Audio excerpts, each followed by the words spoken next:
Well, hello everybody, and welcome to SkyTour livestream. As you can tell, my voice is shot. You can say that's the fault of a number of conferences. I spoke many times at all these conferences, so it was kind of tough. And I do want to bring in Daryl. Daryl's with us. Hello, Daryl. How you doing? Oh, Mark, I'm good. You? Hello, everybody.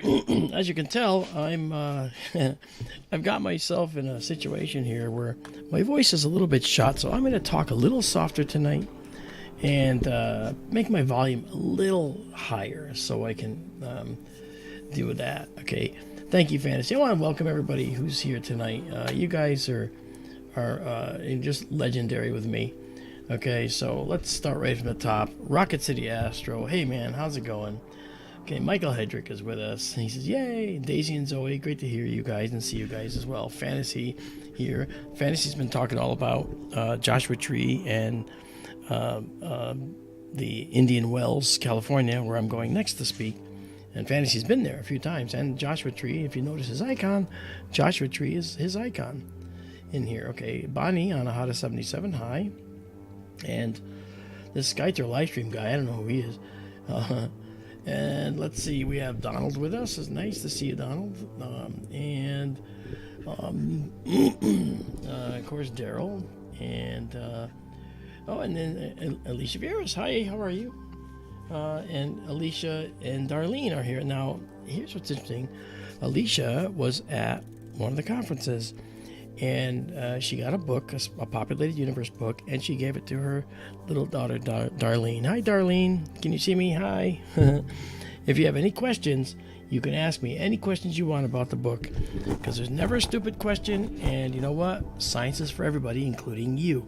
So if you like what you read, or you're confused, ask your mom, and if she doesn't know, she'll ask me. I'll be happy to get back to you, because I absolutely love kids getting into science.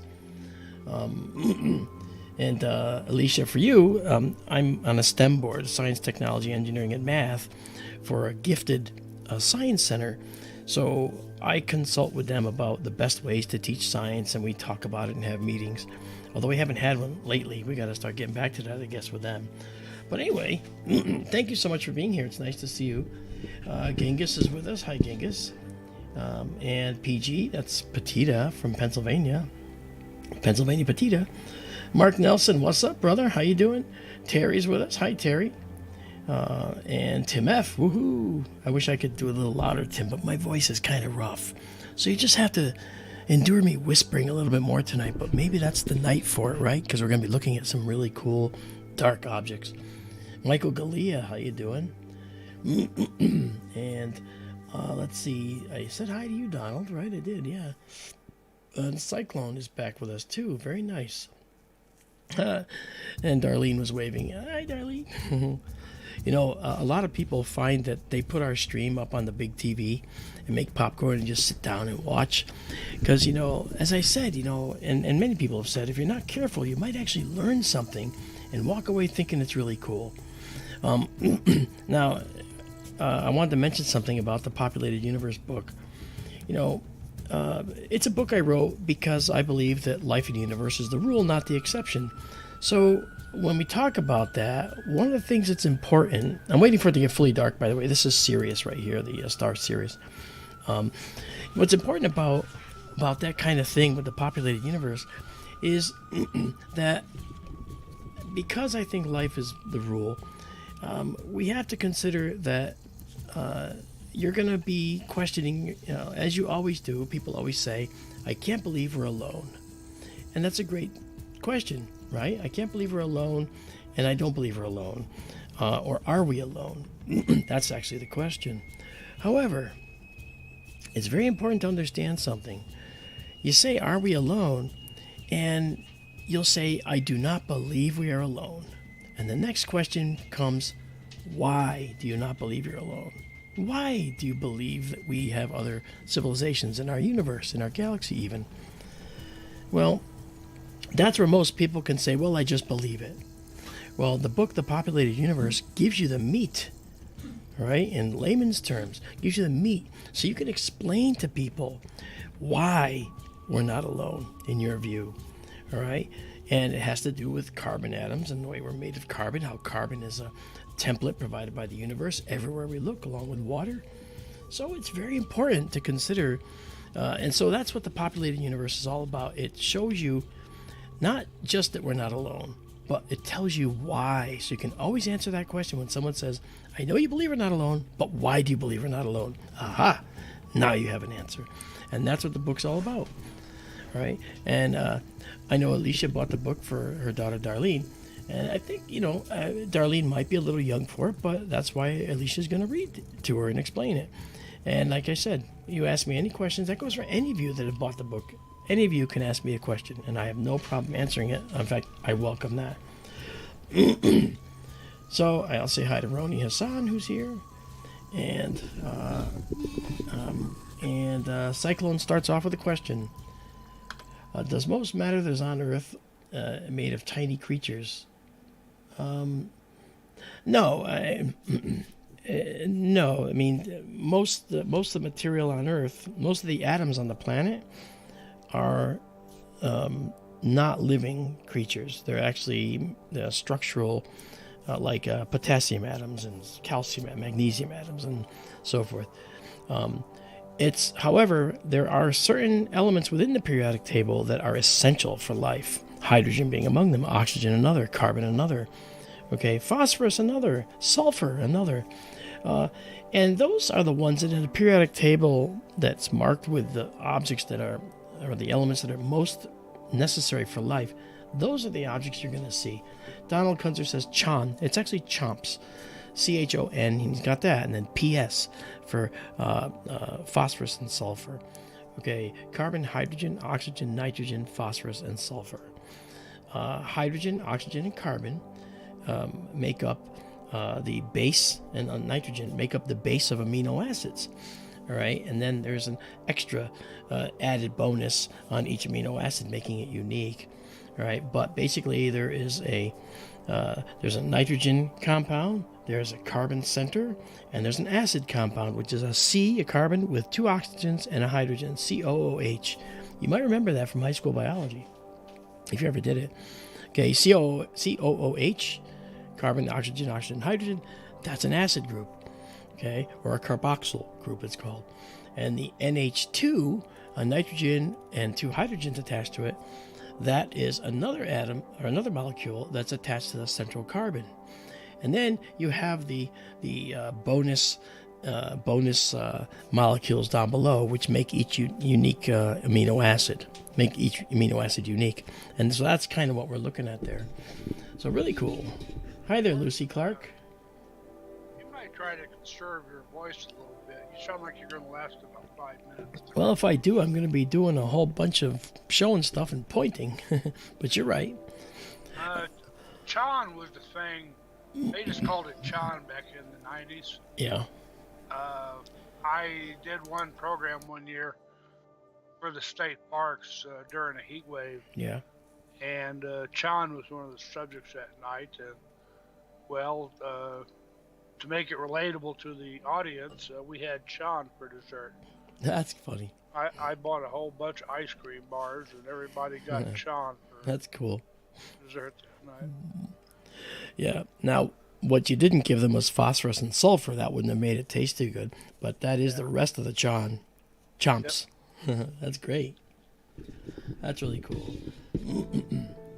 All right. So, it's getting darker now, and so what I'm going to do is do the focus. If you notice, this is Sirius with the surrounding stars.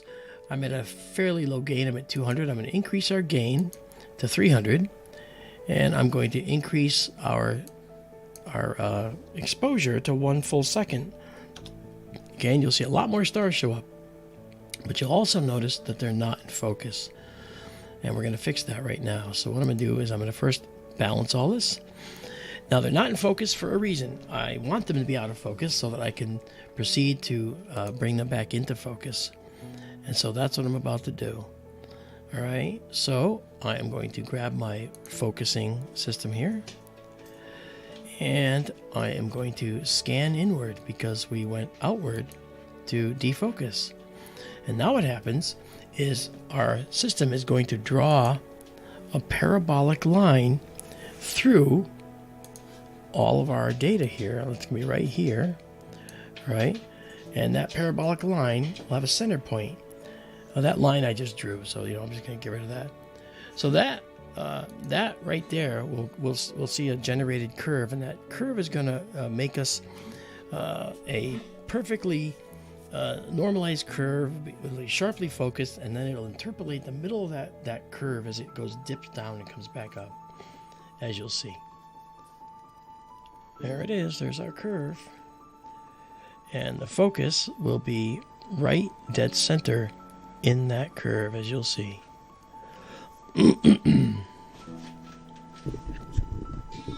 Okay. Yeah, I went through a whole bag of Ricola cough drops. A whole bag. Sounds like you need another bag. Yeah, maybe. Or a nice cup of tea with honey. Yeah.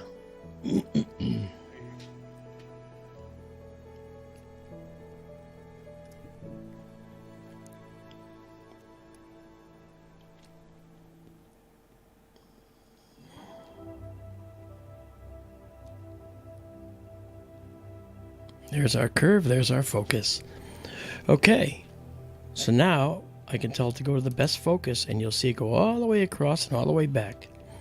So it races through all of the bad focus points and comes right back dead center to the best focus point.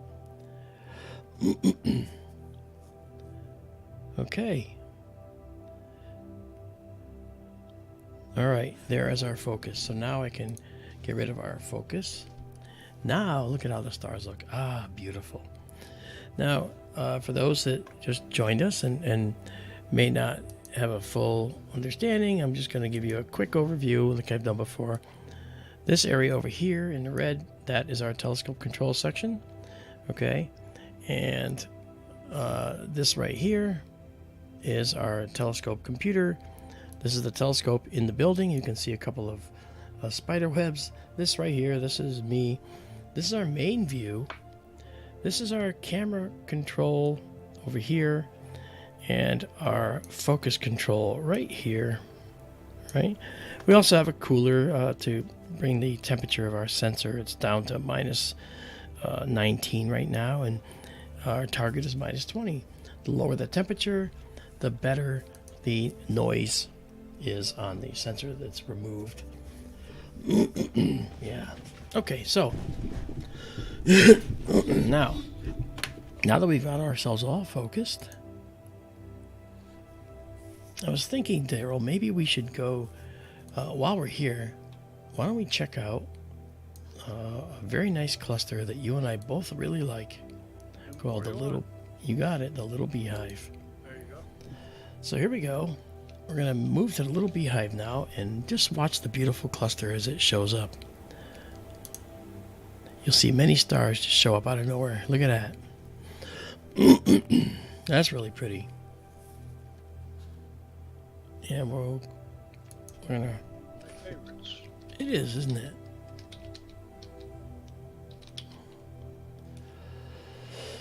Okay.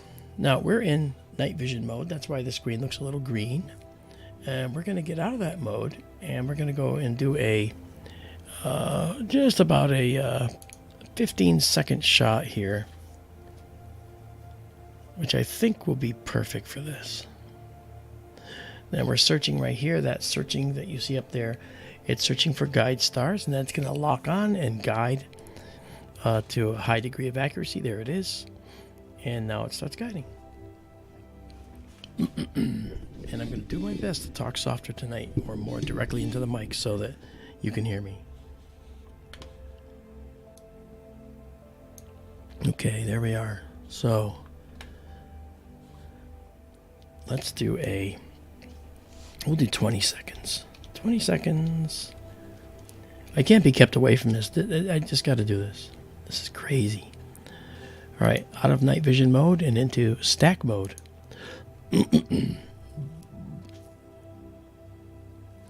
And Daryl, you've heard me explain stack mode many times. Why don't you explain it so I can save my voice?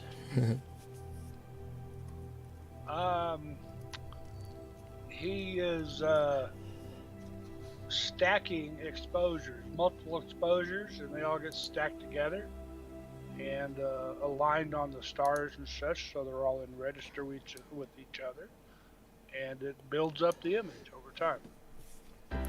Yeah, and removes noise. Yeah. So when we do the second one, you see how much clearer it suddenly gets? That's what stacking does for you. And there we are. It's beautiful. Now we don't have to worry about any kind of moon tonight, so that's really helpful. Yep, moon's past last quarter, third quarter.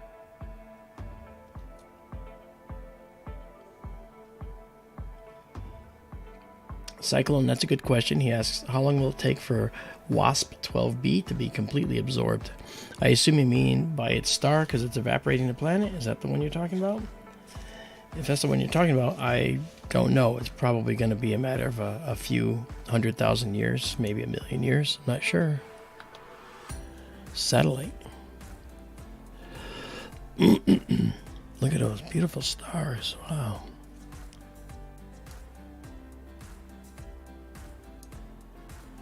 That's stunning.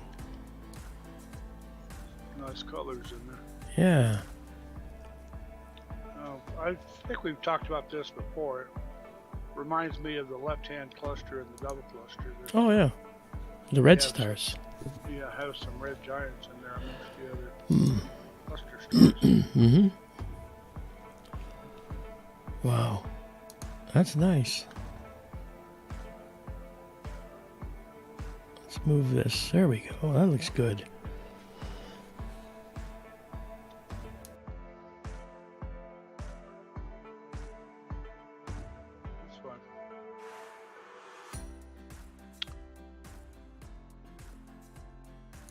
Okay. Yeah, I know. Harry Egg says music's too loud. I got it.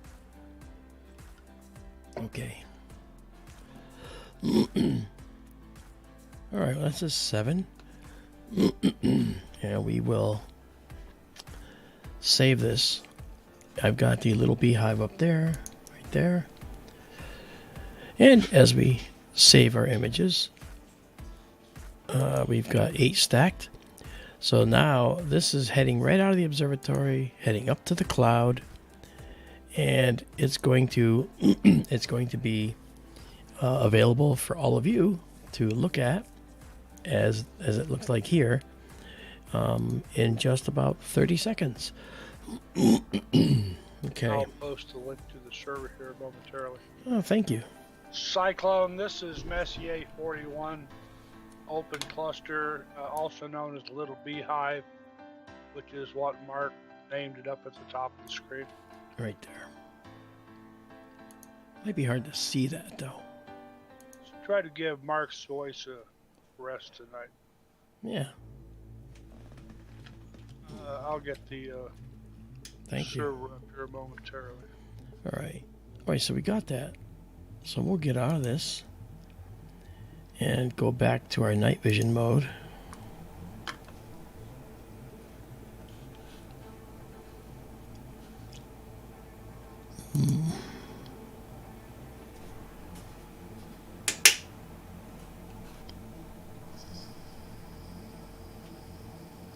Okay. All right. Night vision mode it is. Okay, tonight's images will be landing here at, this is Marc's server. Hello, Bonnie. There she is. Hi, Bonnie. Yes, Terry, I tried to remember these things. I said Hans before, and it's Haig. Yes. Forgive me. Yeah, that OneDrive link, that OneDrive.live.com link, that is Marc's server. That's where tonight's images should be landing. Hello, Simon. How are you, Bonnie? I said hi to Bonnie before. She was here. Huh. Well, she just said hello to I me, saw that. so I said hi back. Yeah, okay. so nice, I said it twice. Hello, Bullwinkle. Hey, Sam. Simon's here? I didn't see Simon. Simon Thompson? Yes, he just showed up. Oh, well, Simon's from Australia. Nice to have you here, Simon. Good to see you again. Okay, let's go into our other aspect of this. We have a beautiful planetarium that we can navigate within and run the telescope from within, so that'll be cool. So let's do that. Yeah, we got a lot of objects out here. You've got something, you just went right by it. Sometime tonight, perhaps. Yeah. You took an image of it the other night, and Izabela did a really beautiful rendition of it. Oh. It's just over there to the east of Canis Major and Sirius at the top of Puppis. Mm-hmm. Skull and Crossbones Nebula. That'd be pretty to look at. Yeah, we can look at that again. I bet we could look at Thor's helmet too. That's in the same area, is it not? I think it is. Let's find out where that is. Yeah, we'll just, there's a Seagull Nebula. Let's look where Thor's helmet is. We could also do the dolphin head again. So here's Thor's helmet. And it's right below the seagull. Should we do the skull and crossbones first? Let's do that. Well, you're the pilot. Well, yeah. Thor's helmet is on the way. Yeah, let's see where skull and crossbones is relative to that. It's up in the top of Puppis, the poop deck. Yeah, here it is. So we'll head back to Thor's helmet in a bit. Okay, so this right here is something called the Skull and Crossbones Nebula, also known as NGC, New General Catalog number 2467, as opposed to 2468. So 2467 is memorable, and we'll tell the telescope to go there. In our night vision mode, you'll actually see it showing up in the view. You'll notice the telescope is turning toward the northern or the eastern side of the building. But there is the Skull and Crossbones Nebula.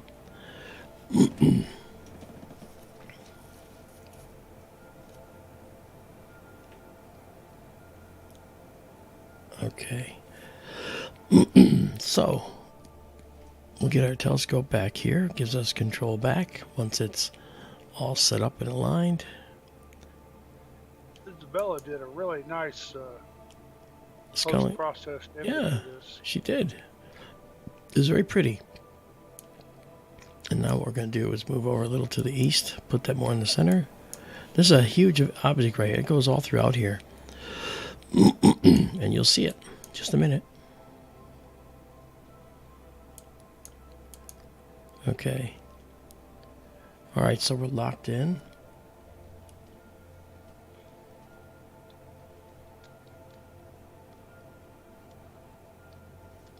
Hey, Kathy Prinisek, how are you? Searching for our guide star. And we'll see right there when we start to get numbers. There we go. We are now guiding.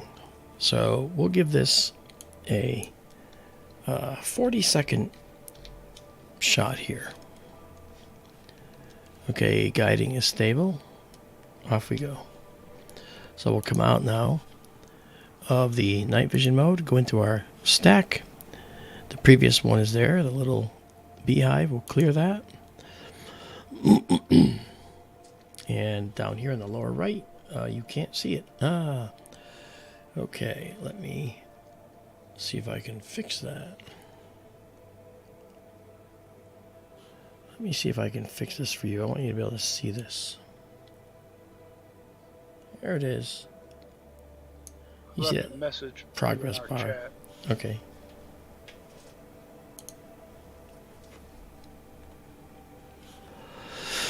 Okay, color is off, but that's fixable right away. We just do the color correction, get the curves all aligned, and look at that magic that takes place. Now you can see it.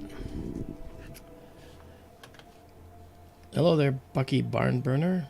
How are you?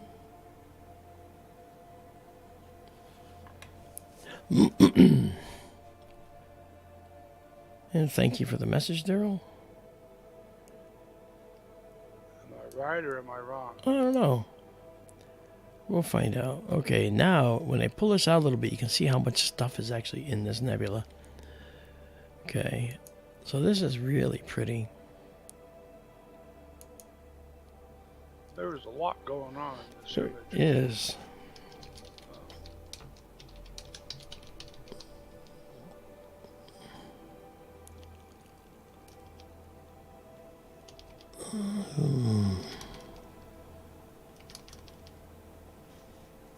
Okay, looks like I was misspelling stuff.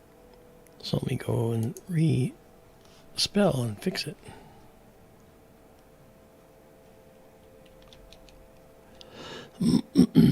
Okay.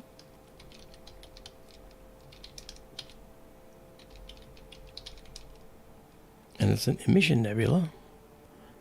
EN, that's what the EN stands for when you see it. All right.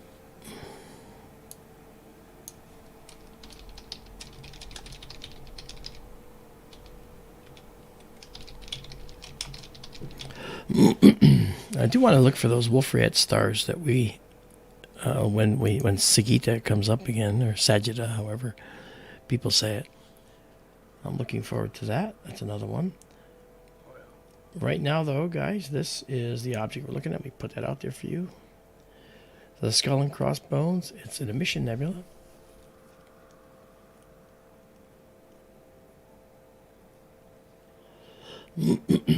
Nice.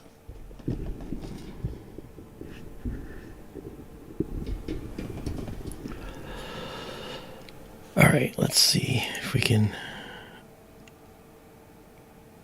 move this to the processing here. This is the instantaneous processing we can do.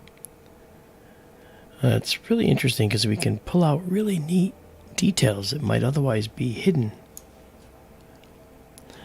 And we can turn this up to see what's really there. You can see there's so much more here.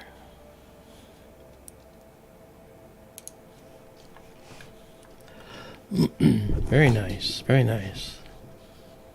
Robin Curtis is here. Hello, Robin.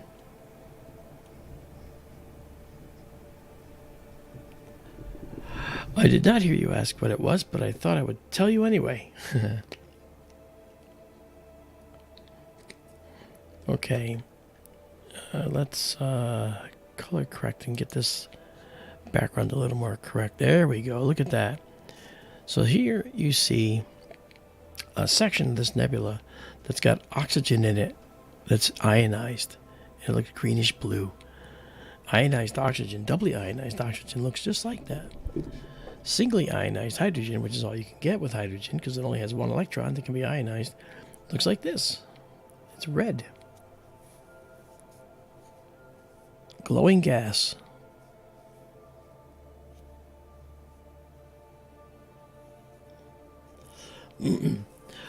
Robin, you're on your way to Texas, I believe, is what you told me. So you stopped for the night, and now you're watching us on your phone.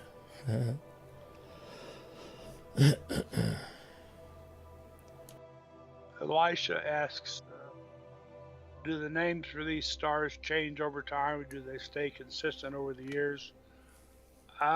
Traditionally, they tend to stay the same.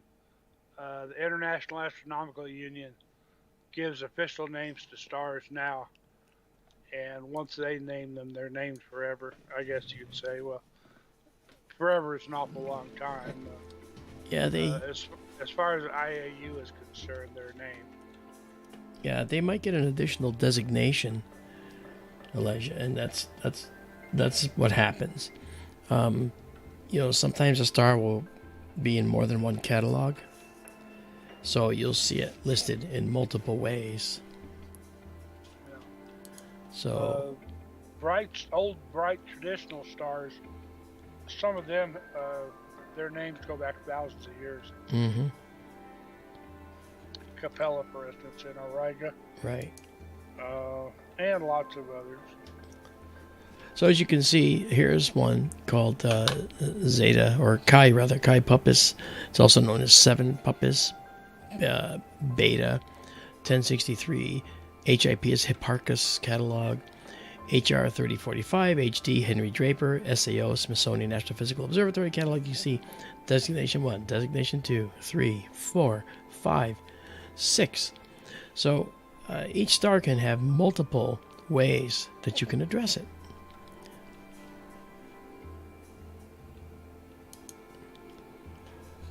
Yeah, that's pretty. Look how much is going on in there, like you said. Let's pull this back a bit. We're going to zoom it just to be able to play with this in more detail. Wow. That's cool. Now we'll bring this up. Try and pull out some more detail. At some point, I'm going to ask a question. Okay.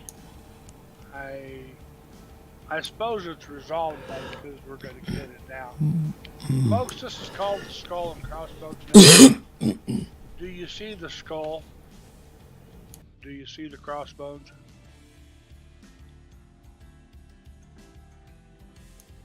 Well, I don't. In Izabela's finished image, which I don't have available offhand, after post-processing, the bright area there on the right, I believe, is the skull. And if we rotated that 180 degrees, I think the skull would become a little more obvious.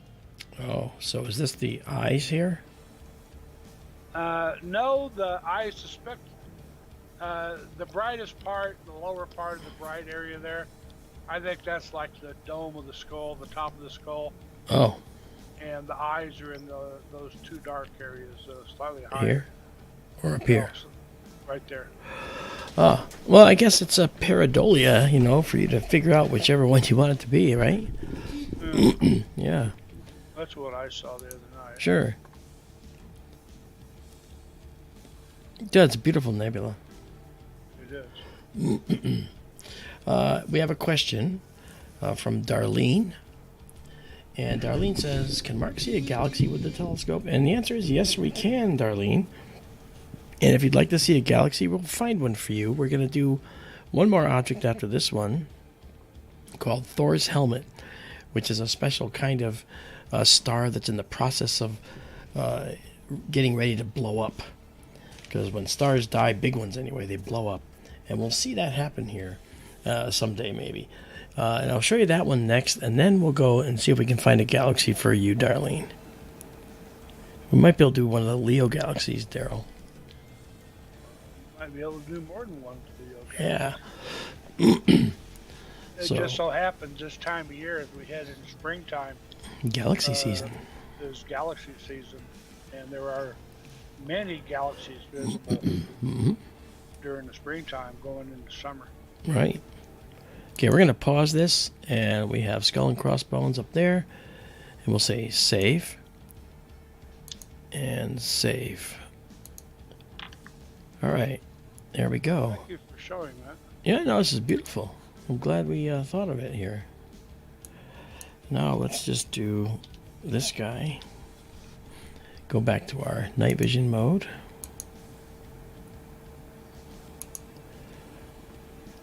There we are. All right, and now we're going to go to Thor's helmet. All right, and then we're going to go to a galaxy or more, probably more than one. Just so you know, Darlene, we're going to probably see more than one galaxy here in a little bit. So I think that's pretty cool. Hello, Jessica. Andromeda is probably too low by now. It is. I was thinking that too. You know. Yeah. All right, we're now heading toward another cool nebula called Thor's Helmet.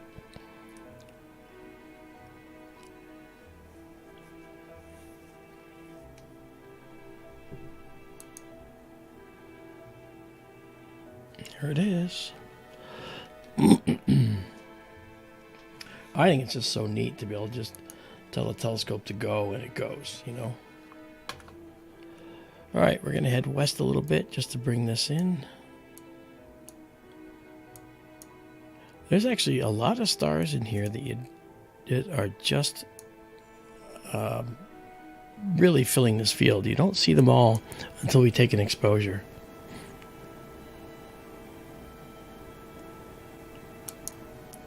Rocket City says he actually did a Leo triplet tonight, which is 3 wonderful galaxies in Leo.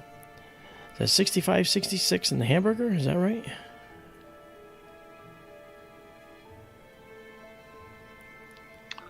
I think so.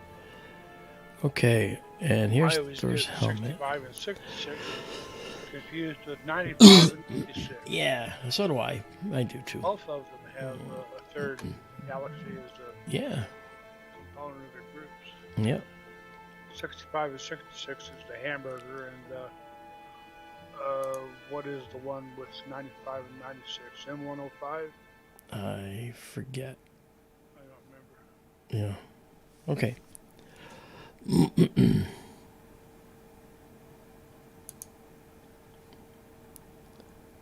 All right, now let's go in. Give us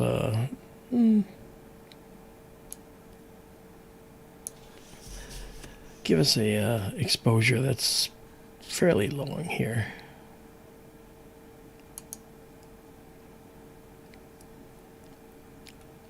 Here we go. We'll do a 45-second shot here.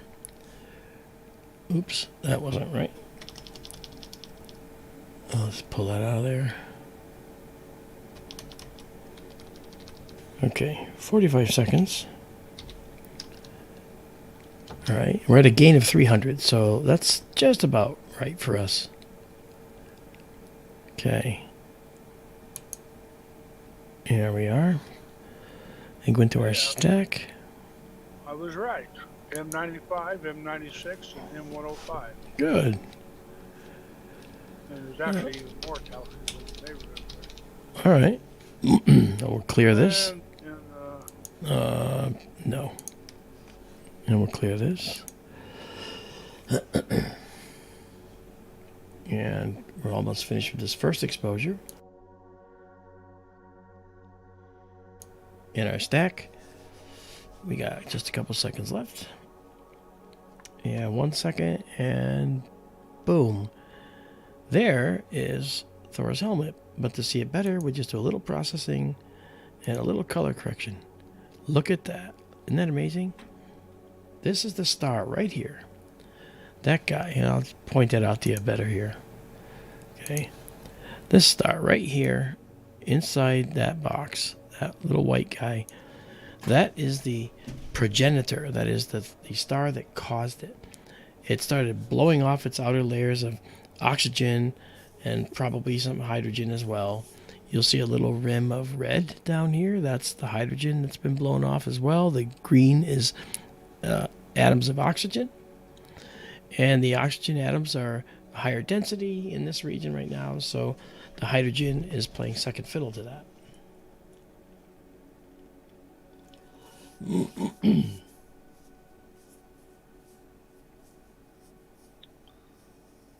Simon, where do you live where they don't care about light pollution? I know you're in Australia, but where? Notice all the additional stars now we have here. See them all? Tons of stars.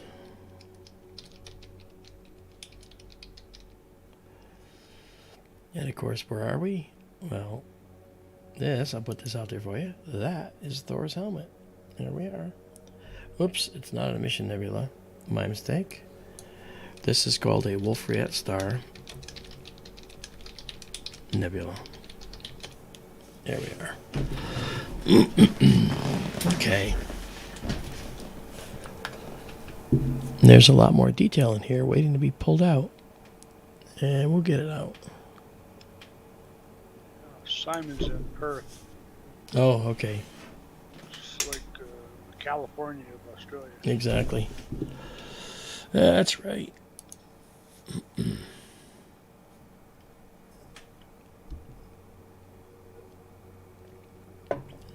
Now remember, Darlene, right after this, we're going to go check out some galaxies for you because you asked. And Bucky says, yeah, the full spectrum LEDs, yeah. They're cheaper to run and all that. And they are full cutoff fixtures, which is great. But those full cutoff fixtures are also have a spectrum of their own. And that spectrum is hard to separate from starlight. And so we do end up having LED light. So literally the only way around it is to use narrowband filters, they're called. We're using a filtering system here that is actually like 3 narrowband filters in one, but they're a little wider. Okay, they're not totally narrowband.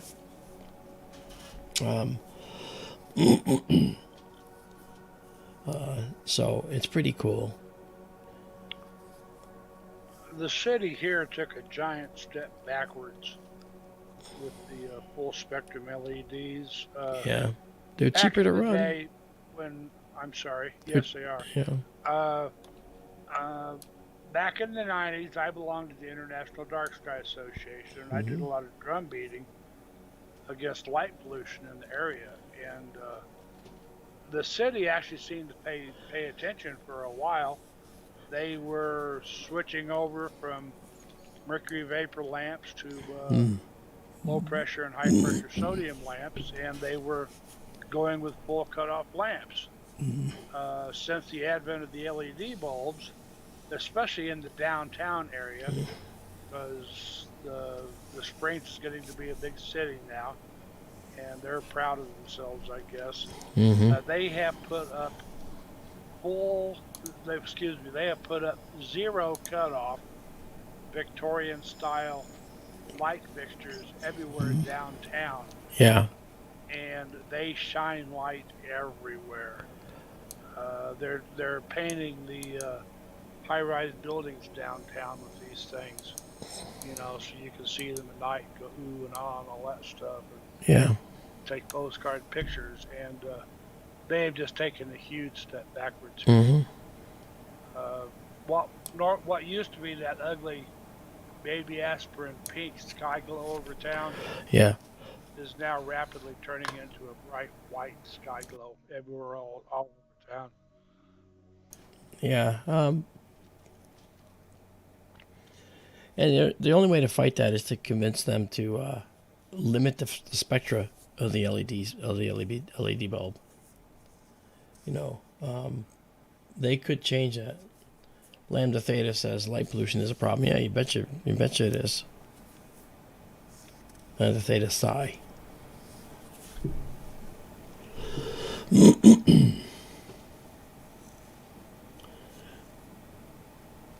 Elijah says, I miss the starry skies in eastern Colorado. Yeah, that's true. Those skies. Burlington. Yeah. Okay. Okay, we have 8 here. We'll go a couple more, just so we can start to develop. If you notice, we don't have a whole lot of wind tonight. The spider webs are moving a little bit out there, but it's not bad. That's just little turbulent eddies in the building. The telescope can withstand those. Yeah, let's zoom all the way out a little bit so you can see. Remember all the stars? Look at how many stars there are in this region. A lot of them. Yeah.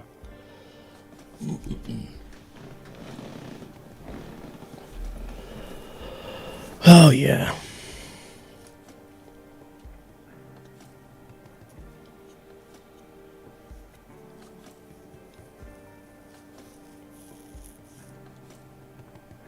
And then we'll go back to our curves. Got a traffic ticket out by Burlington once. You were speeding.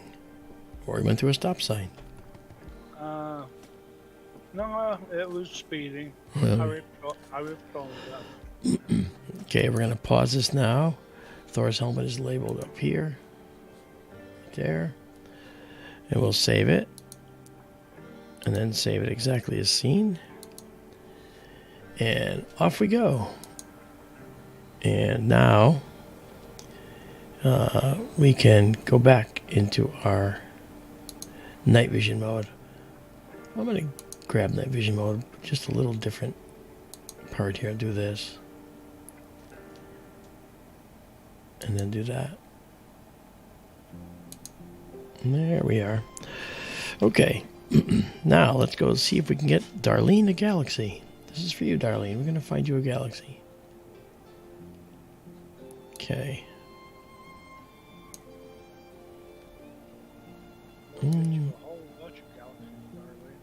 Yeah, well, hopefully. Let's make sure that we can see them yet. We may have to wait a little later in the season for her to be up at a regular hour. But Leo's up pretty early now. yeah, let's just get some. Actually, Virgo's up pretty early now too. It is, yeah. In fact, along the ecliptic, I think it's up all the way to Libra now. Wow. Before it gets late. Not that your telescope can clear the observatory walls that early, but Correct. There's M96. 95 and then 105. Yeah, I think the Leo triplet might be a little low, but we'll try it. When I say low, this wall here is, we need a clearance of about 40 degrees to clear that. And the reason is because toward that direction, which I'll show you on the AllSky Cam, the sensitive camera can see the lights of Phoenix 75 miles away.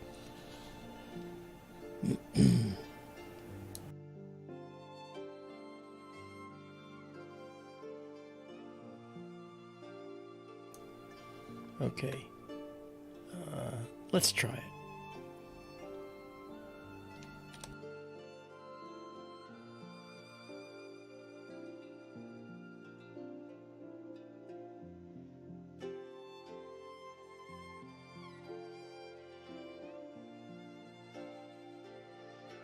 Okay.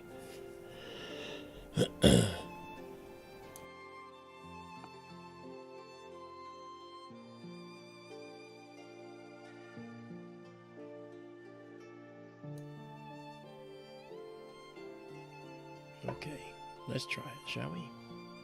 Sure. Okay. Watch the telescope. Marianne is here. Hello, Marianne. Hello, Marianne. Good to see you. Marianne has been working hard on the first SkyTour LiveStream newsletter. We're going to put it out quarterly. Okay, this is not up high enough yet. You can see where the telescope is aiming at the wall. But let's see if these are up.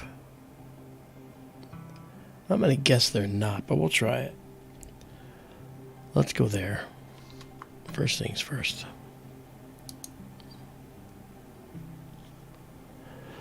Now let's try it.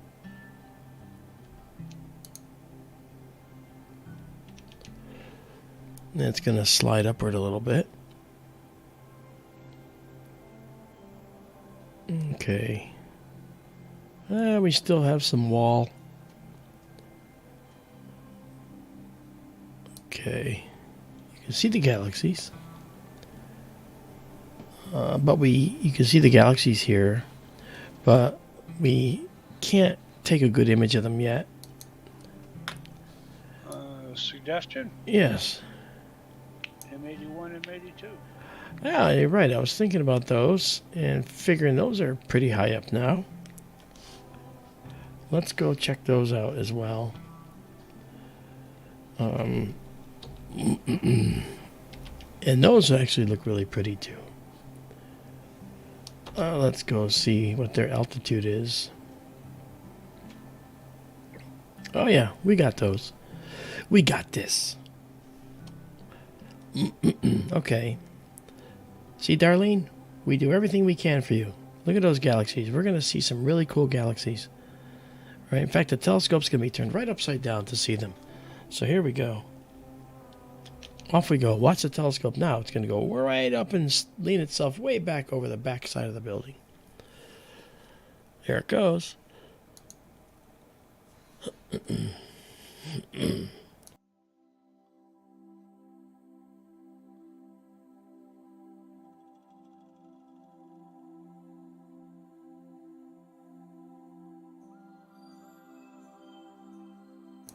There we go. Okay, so we're going to go a little bit to the west. See at least 3. Yeah, we got 1, 2, 3. Yep. If I recall, there's another one right here, like a dwarf galaxy or something. I noted in your Stellarium view, it mentioned that third galaxy, I think, because the telescope's upside down now, I assume we're seeing it reversed as it was in Stellarium. We'll go see in a moment. I'll show you. But yeah, I mean, it's going to be upside down. Yeah. Okay. They had the third galaxy named besides Boday's and Cigar Galaxy. Okay. So here they are, and this is the Garland Galaxy that we're talking about. Yeah, Garland. Okay. Now this is upside down, so see where you'd have to like turn your head that way to read this right. So then in the lower left now, if you look at the writing at the lower left, if we normalize that right for our heads, that's at the lower left, and it is. Okay. And then Bode's Galaxy is here in the middle, and M82 is called the Starburst Galaxy. And that's up here. For the Cigar Galaxy. Yeah, that's another name it has. You're right. So, and for Darlene now, these 3 galaxies are for her.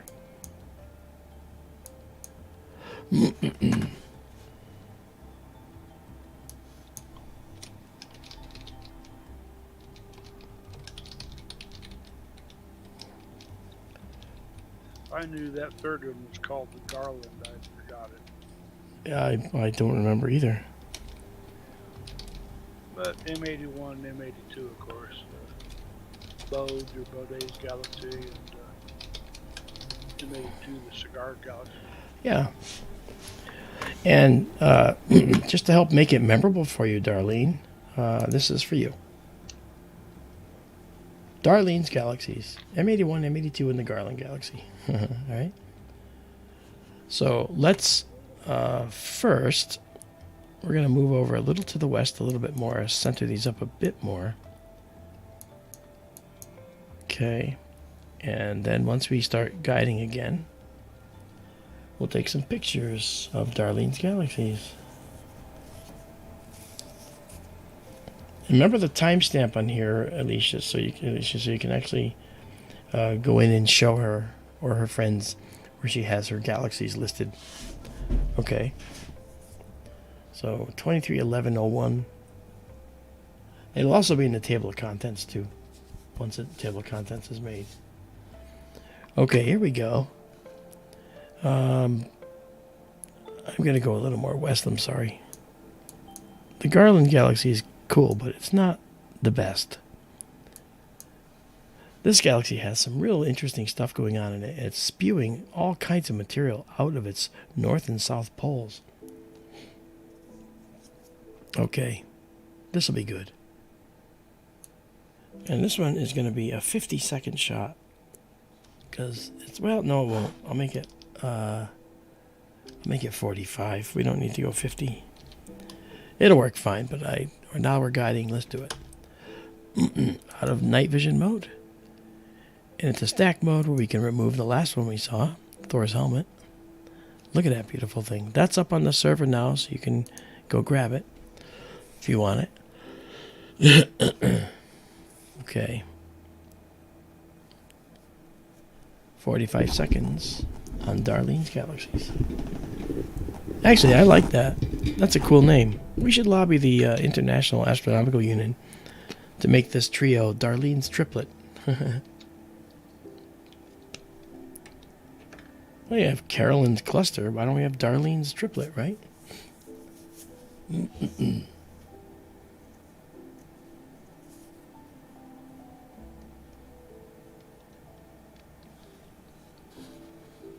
Look at that. Okay. All right, look at that. There you go. You can see that red stuff coming out of the top and bottom of this galaxy here. This one here, you can see its beautiful spiral arms and spiral structure. And we can zoom in on that too. We'll go to the other one too as well. All right, let's go bring it up here. All right. Now when this next one comes in, you see this color noise? That's going to go away. Ready? Watch this. Bam. Look at that. Now it looks so much better.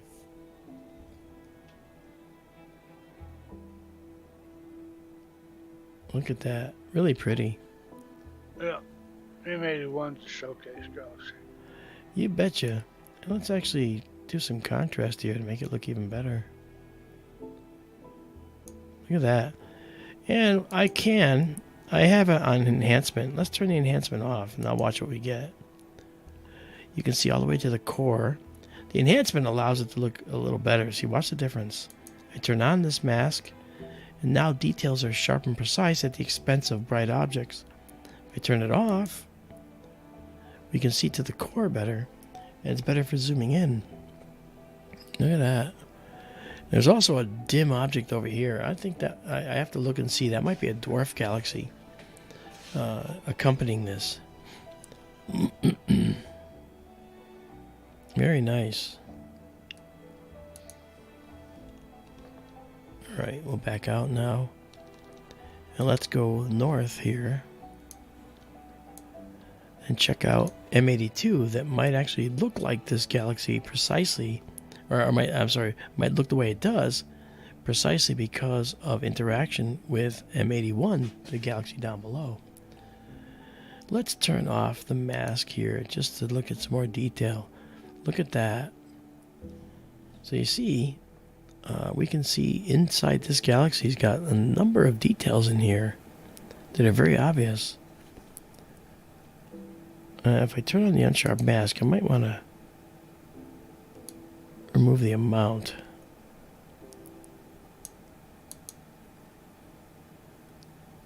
That's better. And move this down. Just going to move these numbers down a little bit so we can see some detail in there. So if we turn it off, so it doesn't change much, but we get some sharpening. Yeah, that's good. All right. All right, we'll back out now. Go back to our histogram, which is our data, and let's do a color correction again. And I've said this before, and you guys have heard it. You look at a galaxy like this, it's a pretty regular galaxy, kind of like ours. It doesn't have exorbitant things that have gone on like a galaxy up above, M82.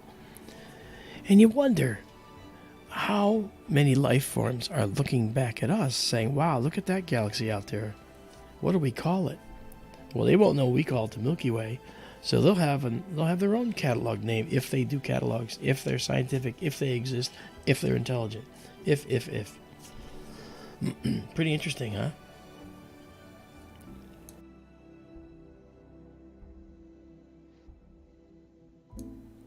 And based on the prevalence of carbon, which is in the book The Populated Universe, talk all about it, that's part of the reason you know life is the rule, not the exception, is because it's so common that carbon-based life is probably everywhere. It's just got to be, in my view. Look at that galaxy. That's beautiful. It's worth actually doing a full screen here, Daryl. Let me just do a full screen. Sure.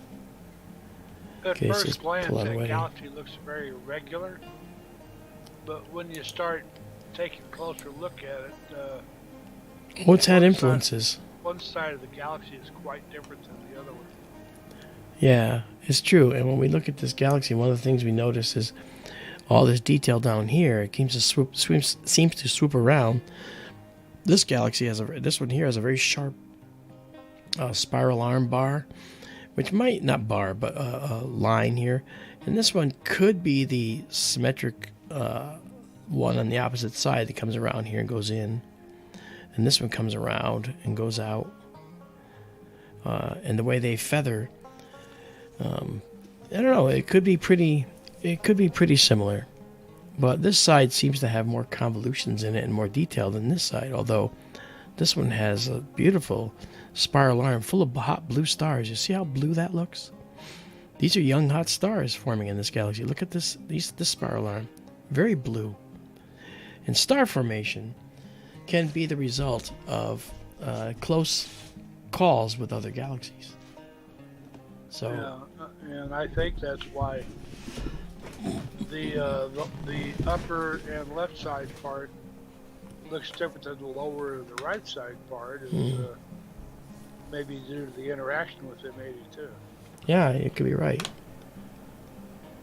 Yeah, we look over here, and this part of the galaxy has this really neat little curved, spiral arm area, and this is all blue in here. See those blue stars? Very blue. And then up here, we have this blue wave that seems to extend off the galaxy. That blue wave right there. It's fascinating. So there's a lot going on in here that makes this galaxy a very interesting place. Nate, if you want to find out where all this stuff is that we're talking about, where we're putting all these things, go here. Go to SkyTourLive.org. And if you go to SkyTourLive.org, you'll find that the upper left takes you to SkyTour LiveStream. The upper right takes you to our Patreon if you'd like to subscribe and see these images very highly finished, processed. They're yours for just a small subscription fee. But you get these for free, the rough ones that we do here. And then if you scroll down, there is a segment where you can say get prints, and you can get prints made on canvas, on paper, on metal, framed under glass. And but just before that, you can actually see the Take Me to Cool Pictures section, and it tells you how to get there. And that's all these pictures on our server. We send these up there for you to download for free. They're not the highest resolution, but they're quite nice in their own right. If you want better than that, you can get us on the Patreon and join us. We'd love to have you.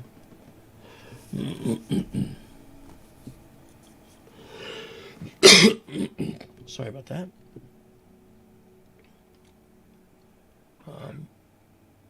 And Michael Hedrick has a question. You can ask questions in all caps. That's the only time that you can put all caps so we catch it. He says, how many stars percentage of a spiral galaxy are usually in the core region? Oh, that's a very good question. It depends. Some stars actually have very small cores and massive spiral arms.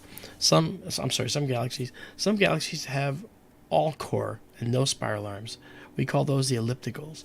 Elliptical galaxies, if you can imagine that these arms get stripped off of the galaxy up there, then you'll be left with this core of older stars. And that's what we see with elliptical galaxies. If they had spiral arms, they were stripped off by some process we don't understand. That's why I love astronomy. Okay? So it's pretty cool. So it varies. Renee Cruz is here. Hello, Renee.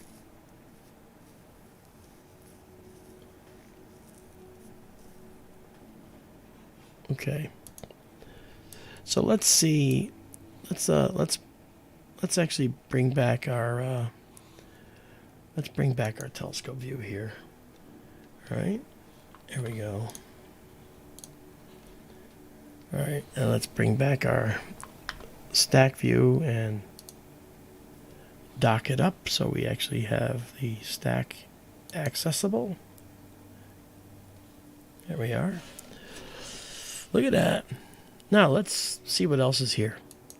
Let's do a little quick process here to pop this. Yeah, look at Daryl. There is something right there that shows up in every single image. It's got to be another galaxy that we don't know about. Oh, yeah. They know about it for sure. If I had to guess, it's a satellite.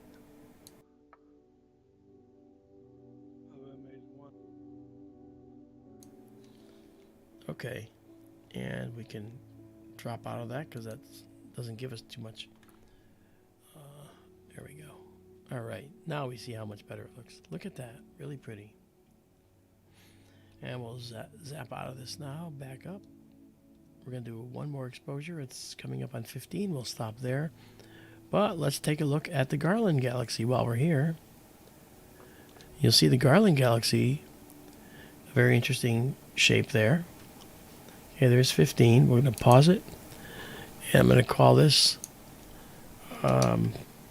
I'll call it Darlene's Galaxies. Why not? Sure. M81, 2, and Garland Galaxy. All right, and then we'll save it. So now, when you go look Darlene, you'll find that you're up in our server forevermore. Pretty cool. That's neat. You have been immortalized. And there is M82. They used to call it the Exploding Galaxy because it looks like that. But it's a starburst galaxy. And 24/7 Live Arizona Skies. How are you?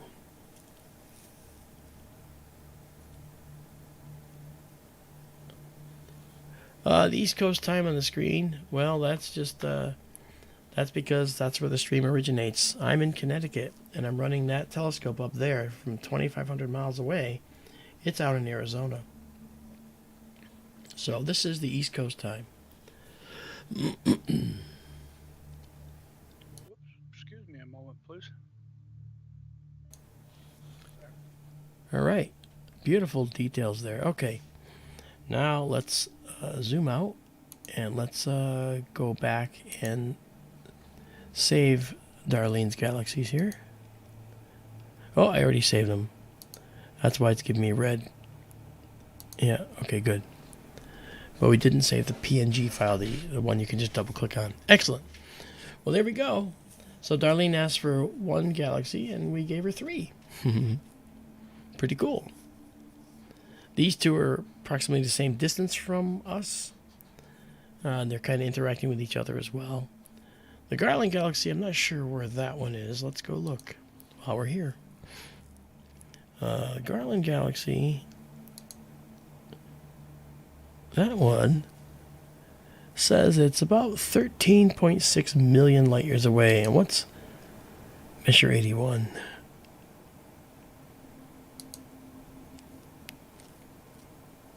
I'm just clicking on it here. Things take a little time sometimes because we are using Starlink. Alright, 11.8. So, this one's a little further away. And the Cigar Galaxy is going to be just about the same. 12 million light years. Yeah. So, of the 3 galaxies, this one is the furthest. This is the next furthest. And then this one's just a little closer, but not by much. Alright. Let's zoom out. And let's take a look now. Yeah, we can't get down there yet because I'd love to show you one of the other ones there. All right. We'll wait. So let's go back now. Let's do something else. Before we lose it entirely, I'd like to show you a beautiful nebula that we've seen before, but it's just beautiful and worth checking out. It's called the Horsehead. And we're telling the telescope to go there right now. And we're going to get out of this. The telescope's on its way. As you can see, it's moving already. And we're going to go back to our 1 second time. And pick up already in progress. All right. And we'll pull that out now. Thank you, Darlene, for the inspiration to do that. I thought that was pretty cool. Oh, Elisha, you're so welcome. She says thank you. That's fine. When I was a kid, I had certain people that inspired me to get into astronomy. And one of them was only a few miles away from me when I was in Pasadena last week. That was Gentry Lee, head of the Outer Space Robotics Directorate for JPL. Oh, look at that satellite zipping through. That's a Starlink.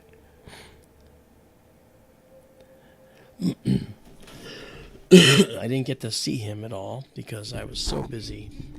A&E Network brought me out to do a panel where you sit on a panel with a couple other people.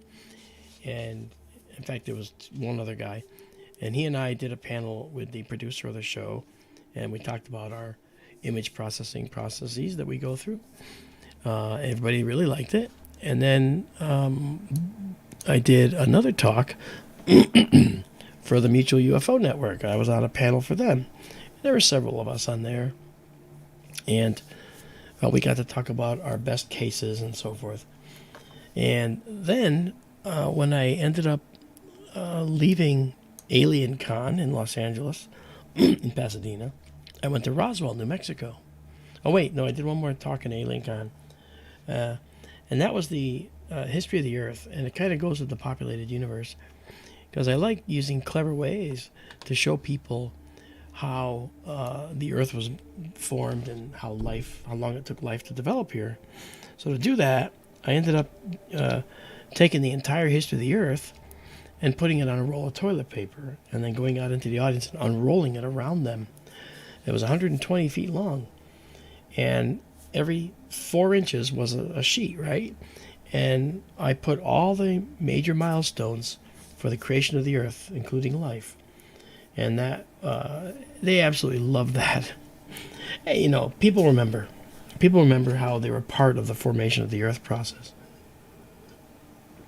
So they liked it. And then when I went to Roswell, I did another talk, a different talk on the formation of extraterrestrial life in the universe. And I proceeded to use it again to show how the Earth, life on the Earth formed. Okay, we're guiding well now. This right here is Sigma Orionis. It's a really, really hot star, and you see this subtle red glow? You'll see that very brightly. And there's a horse's head nebula. It looks like a horse head.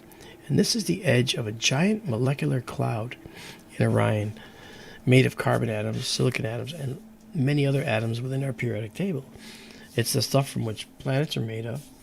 And mixed in with there is this hydrogen gas, the hydrogen from which stars are made. So it's a rich, fertile nursery for stars and for other planets.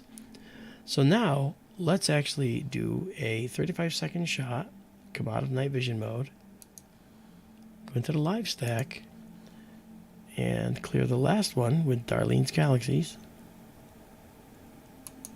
which are up in the server. You can get at them now. And now we'll see a most beautiful, beautiful set of objects. That object that was up here is called the Flame Nebula. And it looks like a flame. That's why, of course, it's called that.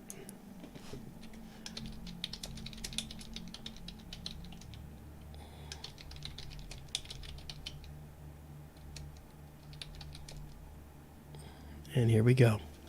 Ah, look at that. Look at that. That's also worth a full screen. So let's do that too. Pull that over. And work this down out of the way. And go full screen. Because you got to watch this develop in front of you. You know, this is just something to see. Look at that. There's Sigma Orionis.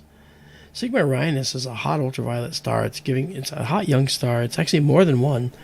I think it's up to 6 components there. And it's going to cause the hydrogen gas to be ionized and then glow. And you get that red glow. Same thing here with the flame. And the flame is being ionized by Alnatok. That star right there that you see right here, This star right here is the leftmost star in Orion's belt. There's 2 more up there, and they're just out of view. Right? This is Sigma, and it's causing this to glow, and this is Alnitak, and it's causing that to glow. And there's also glow coming from within there as well. Then we have these blue nebulae. These are just scattering nebulae, or what are called reflection nebulae, caused by the blue stars in here, where mostly dust is scattering the blue light from these blue stars, these hot blue stars. The blue parts of the spectrum are being scattered in all directions. That is just beautiful.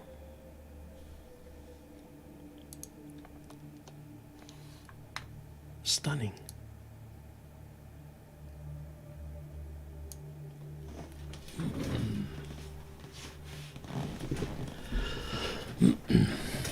But, I mean, look at the details inside here. You can see these details in here. Just incredible. So there's the Horsehead. Let me zoom in on the Horsehead for you just a bit. I want to show you something.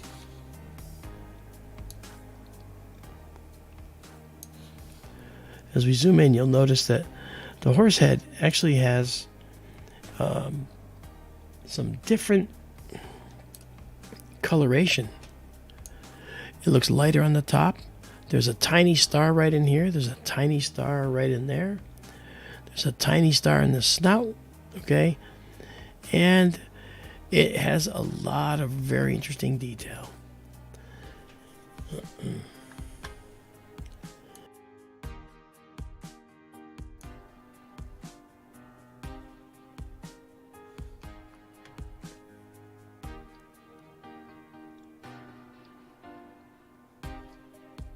Hello, Barbarina's Wiki. So nice to see you tonight.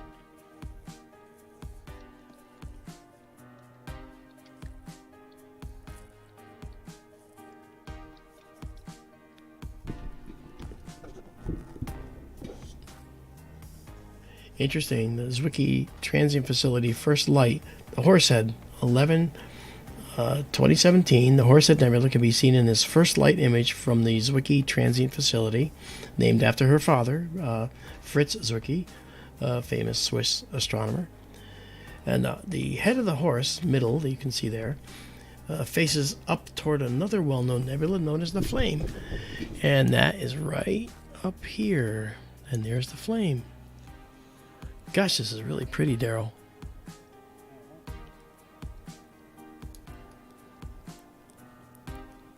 Wow, that's really nice.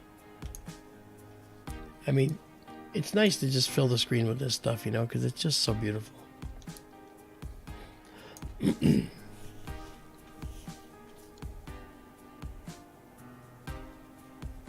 Yeah, the exceptionally vivid colors, Robin. She says they're exceptionally vivid. And the thing that's interesting about these colors is we could actually, we used to take photographs in black and white in our universe. And so in the past, this is what they look like. Okay, this is what they would look like in black and white. But now we actually can take really, really pretty color pictures. Look at the detail in there. Look at those beautiful colors. Very neat. And as you can see over there, we've actually captured, let's see.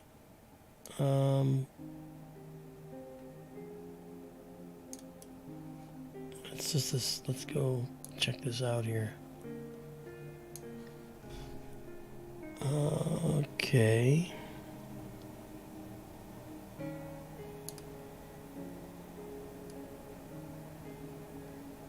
Keep that. All right. Really pretty, just beautiful.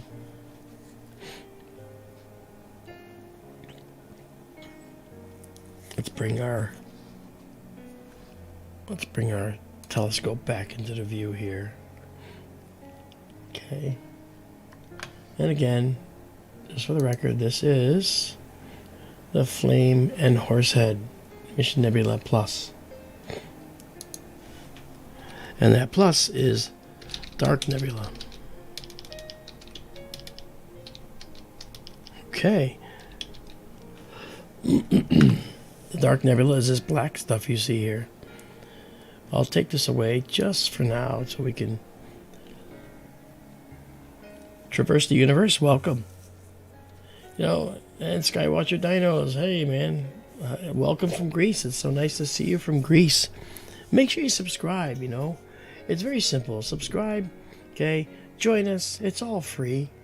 And you get this kind of thing on a clear night basis. It's just beautiful.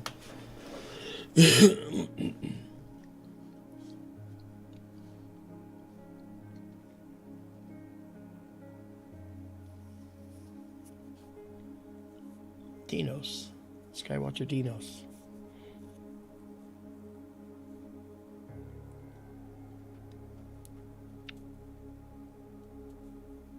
Or dinos. Take a better stab at it knowing they know that you're from Greece. So look at the details. Let's go zoom in on this. Check that out, guys. That's the flame. Look at the detail in here. That's incredible.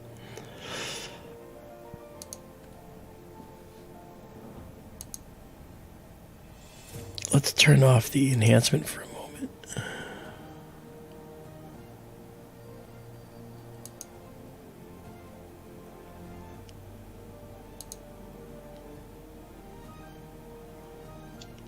There we go. That's pretty. That's pretty nice, Daryl. It is. Let's go back down to the Horsehead. There's another little spot I want to show.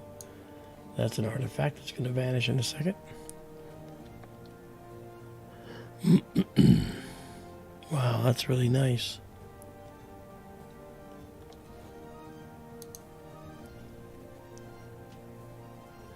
Go back to here.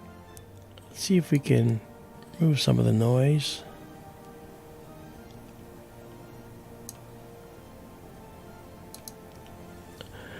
Try a bilateral filter. See if this noise goes softer. Yeah, there we go. A little bit. Kind of looks out of focus though, so I'm going to turn that off. There's no replacing stacking images to get rid of all that noise. And we can remove that noise, actually.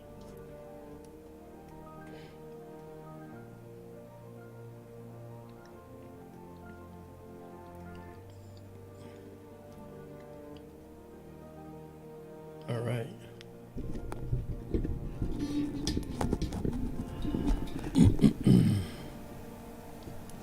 Okay, let's zoom back out. Actually, I'm going to come back to our histogram. Give a little more light in the subject. Because I want you to see something. Over here, the details are in the dark, guys. And if we move this over a little bit, all right, watch. And I'm going to bring back our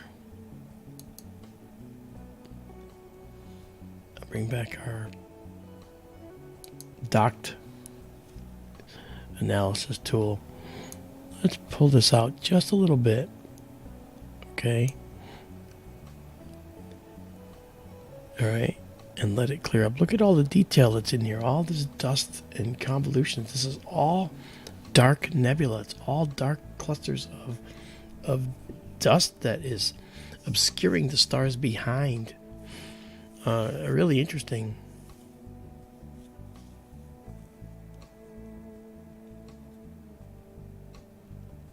And Barbarina, you're always welcome here.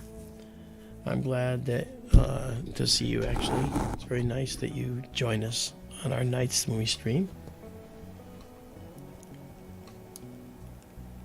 Let's pull this a little more up here just to start to...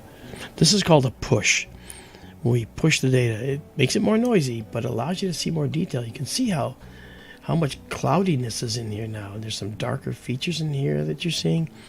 Again, all related to the material that is just lingering out in this molecular cloud. Look at it all. Look at it all. Wow. Okay. Now, we're going to do one more image, just make it 20 even. Then we'll move on. But I wanted to show you one more thing, which is just stunning, and that's up here. It's actually almost out of our field.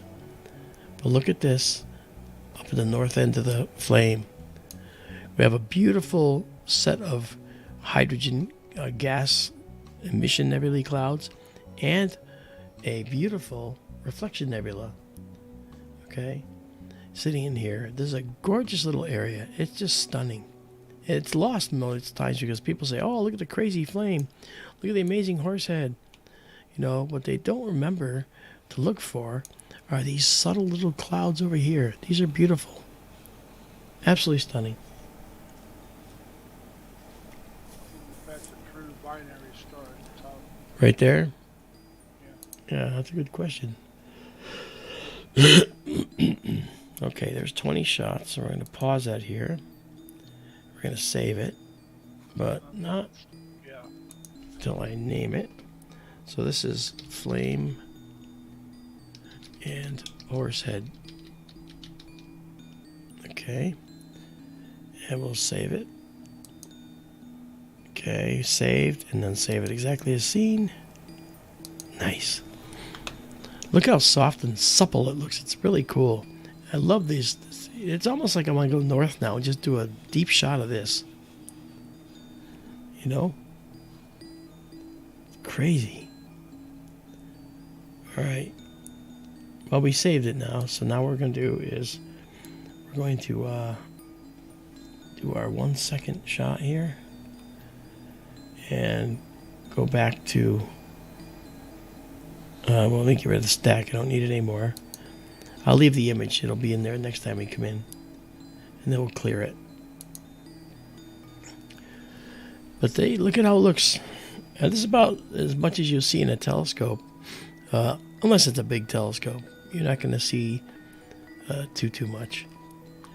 Then we can bring back our telescope computer here. Alright. Now, I actually want to do this. I'm going to go north.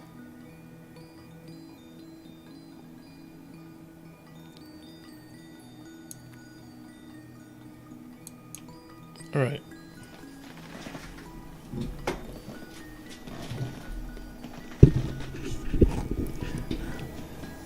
Okay, and so right here, we're going to have that beautiful reflection nebula. I'm going to go a little more north, actually.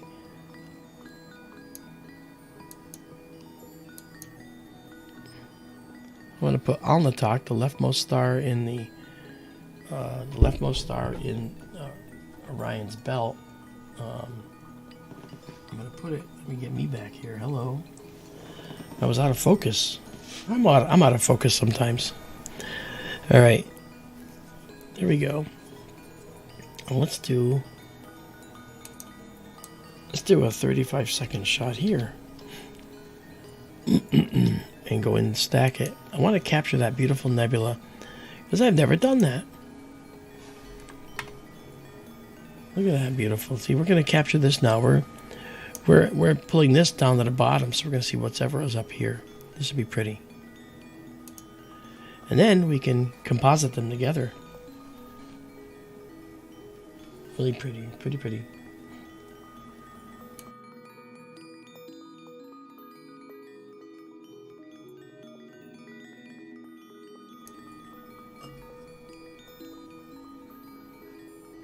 Michael Hedrick says, takes my breath away. It does. Oh, look at that. That's really pretty. So there is what we're talking about right there.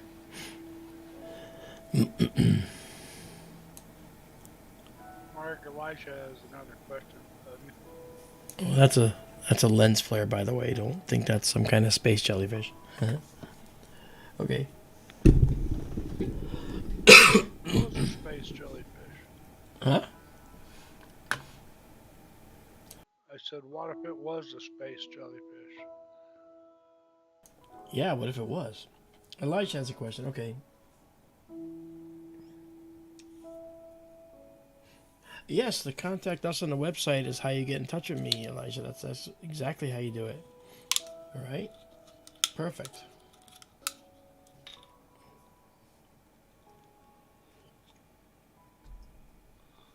mean, Star Trek had the Encounter at Farpoint.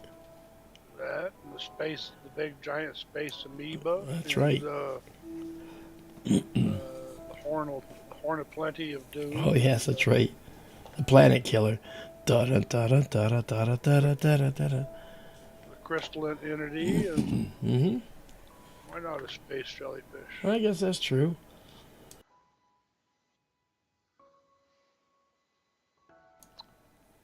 That's true. In fact, the latest episode of Picard saw them go into a nebula, and the nebula gave birth to many creatures made of energy.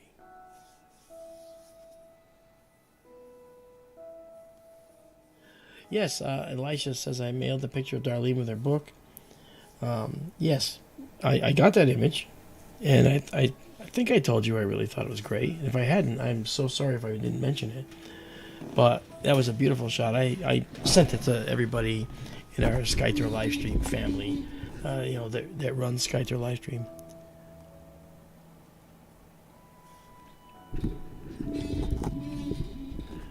Okay, Donald Kunzer says, Mark, there is the jellyfish phenomenon when a Falcon 9 is launching during sunset. Oh yeah, actually, in an upcoming History Channel Proof is Out There episode, I will be tackling artifacts in the Falcon 9 exhaust. All right, so that's cool to watch.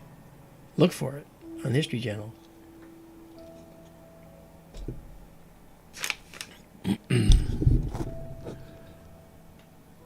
So this is like a beautiful standalone nebula all by itself. There's more detail out here. Let's see what the full nebula looks like here. Okay, there we go. Wow. Okay, we got 6 here. We'll do a little more.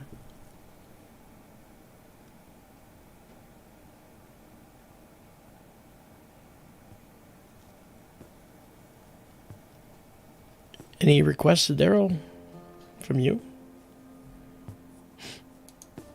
Oh, I don't know. Let me think about it. I think that's a space jellyfish. I've never seen your telescope make anything like that before. Yeah. I think we're all in trouble. He might be right, guys. That's true.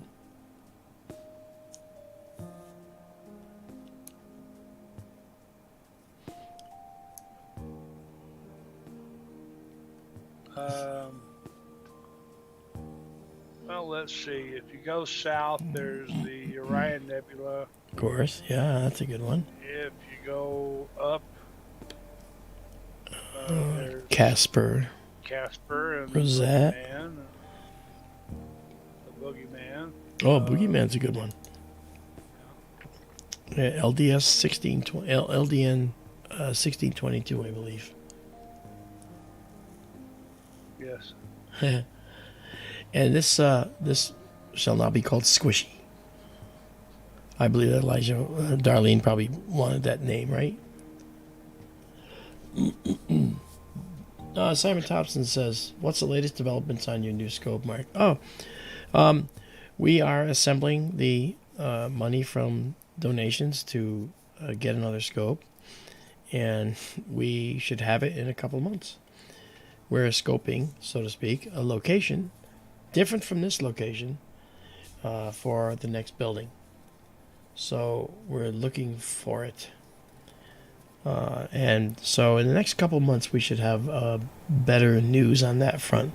Right now, we're just assembling the requirements and doing site surveys.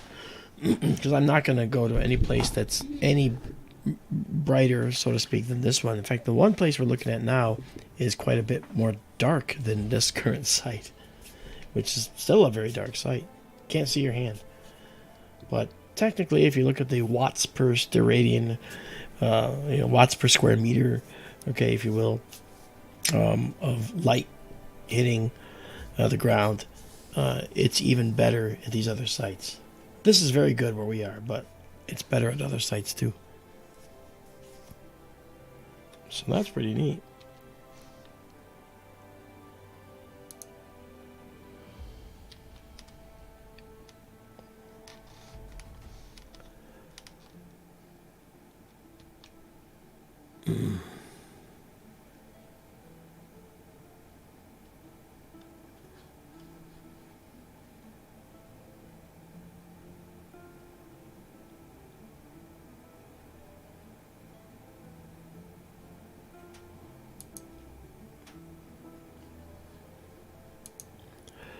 Yeah, we're going to bring in a couple of other catalogs.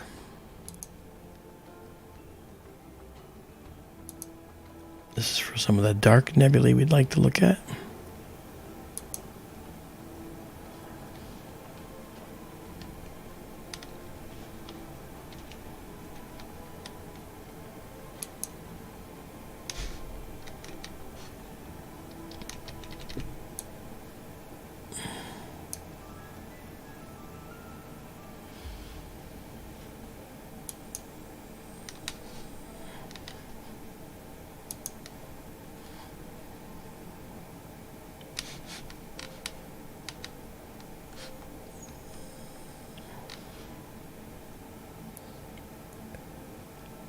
Simon, I think he's considering another location in Arizona. Yes. But the fourth scope I would like to have below the equator. Perth won't do, though. It's got to be somewhere in the vicinity of Siding Spring.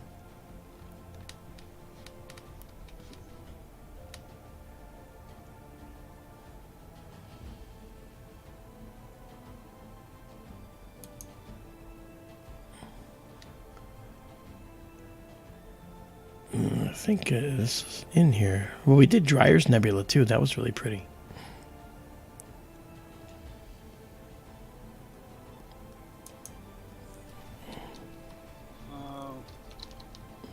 That reminds me, the Horsehead reminded me.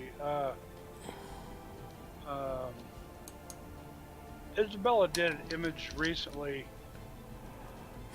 Did we ever do the blue Horsehead Nebula? That's a summer object, but no. Yes. We didn't?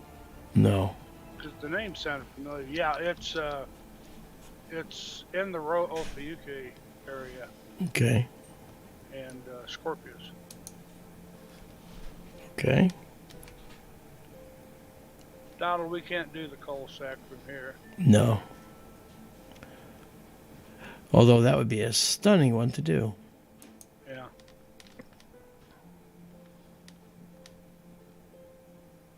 You may be mentioning that because you mentioned Australia. Yeah, that's true.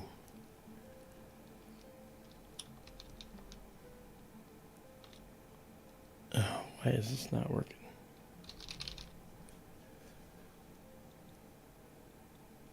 Okay, my search window is not functioning. I may just have to quit this and restart it. Not the whole thing, but just this. Besides, I'm waiting anyway for this to show up better. And if I do this... Oh, look at that. Look how much detail's in here. All that detail we'll be able to bring out. That's really pretty. What a stunning... This whole area is just gorgeous. Look at that. All right, we have 17 there. I'm going to process the color correct a little. Look at that. Oh. Now you see how much nebula is in here. Okay. Just beautiful. Okay. We'll go to 20 on that and then we'll stop.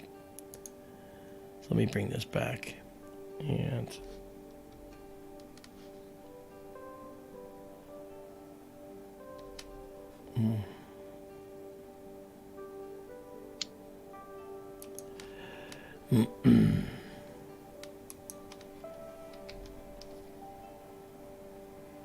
What is going on there? Okay, I'm going to do something. While that's still going, I'm going to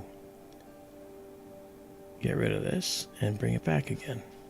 Because I don't like that it's not... One of the things is not working in it, and it needs to.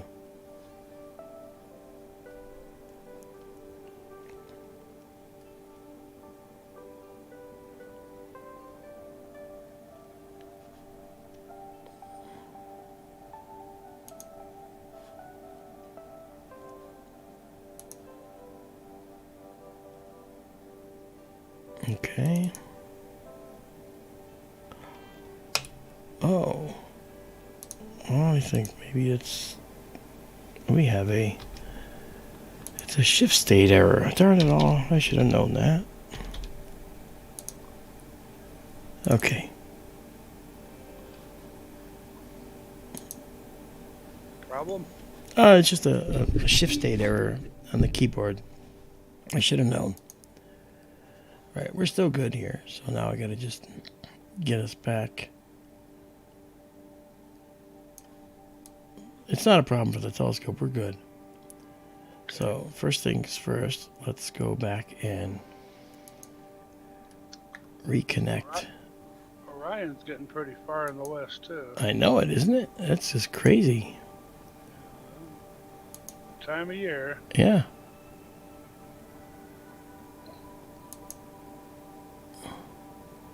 Lubo in China has a question. Hey, Lubo, how you doing? What is this question? Can you read it while I'm doing this? What filter do you use? Question mark. Where is the halo from? Okay, 2 questions. First, we're using a UHCS filter, which is kind of like a blend of, say, 3 narrowband filters in one. And the halo is from the fact that we're running an F8 system at F2. So we're extremely fast, which is why you see these beautiful objects appearing in just seconds. And then we stack them to make them clearer and more. Look at that, it's stunning. I've never seen the flame like this. Look at that. And we use it to make them really stunning. Just beautiful. Okay, this is 23. We're going to pause this here. Save. Okay, and save. Oops. Yes, I got it right. This could be in the same directory. That's fine. Save exactly as seen. All right. Now we'll come out of this guy, now that we've done this, and come back to our night vision mode. Let's get out of this. We don't need to stack right now.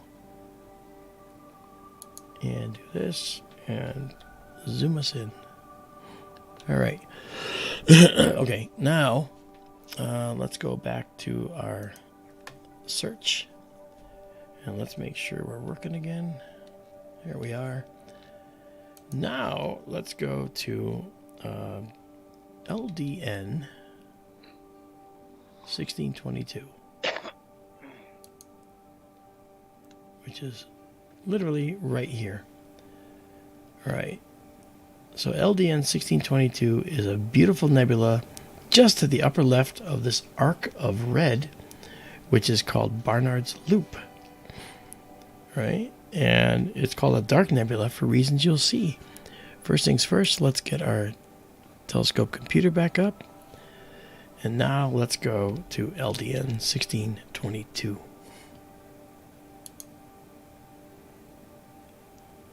answer Lubo's second question? I thought I did. The halo? Yeah, I told him it's from the fast telescope F2. Okay, so here we go. We're going up to LDN 1622. And we can kind of see it right here.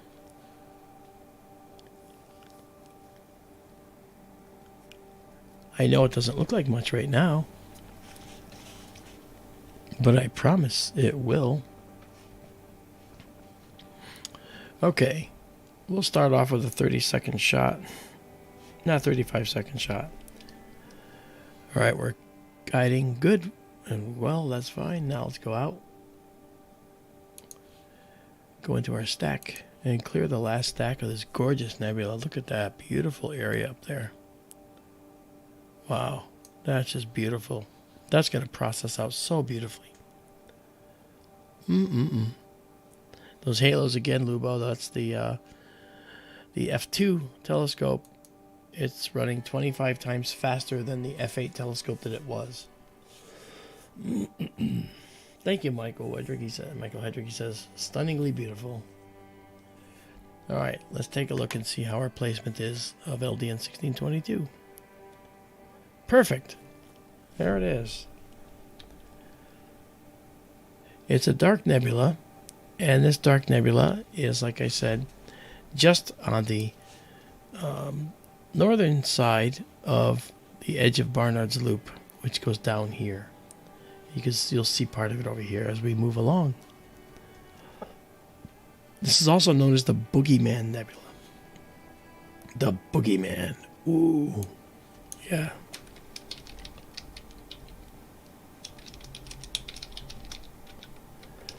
And this is a dark nebula.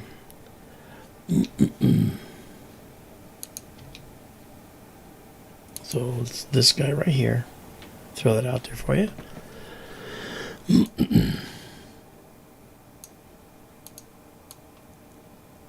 Alrighty. Let's give a little bit more juice to this so we can see what's going on. There's a beautiful little reflection nebula right here. I'll remove this so we can see it here just for now. See that right there? Right there. It's a little tiny reflection nebula. Hello, Cindy Murphy. Alright, Lubo says, what filter should I get for my F10 Edge 8 HD? Considering, wait a minute, hold on, don't do that. Okay. Considering Antilla Dual Narrowband or Optolong L Ultimate.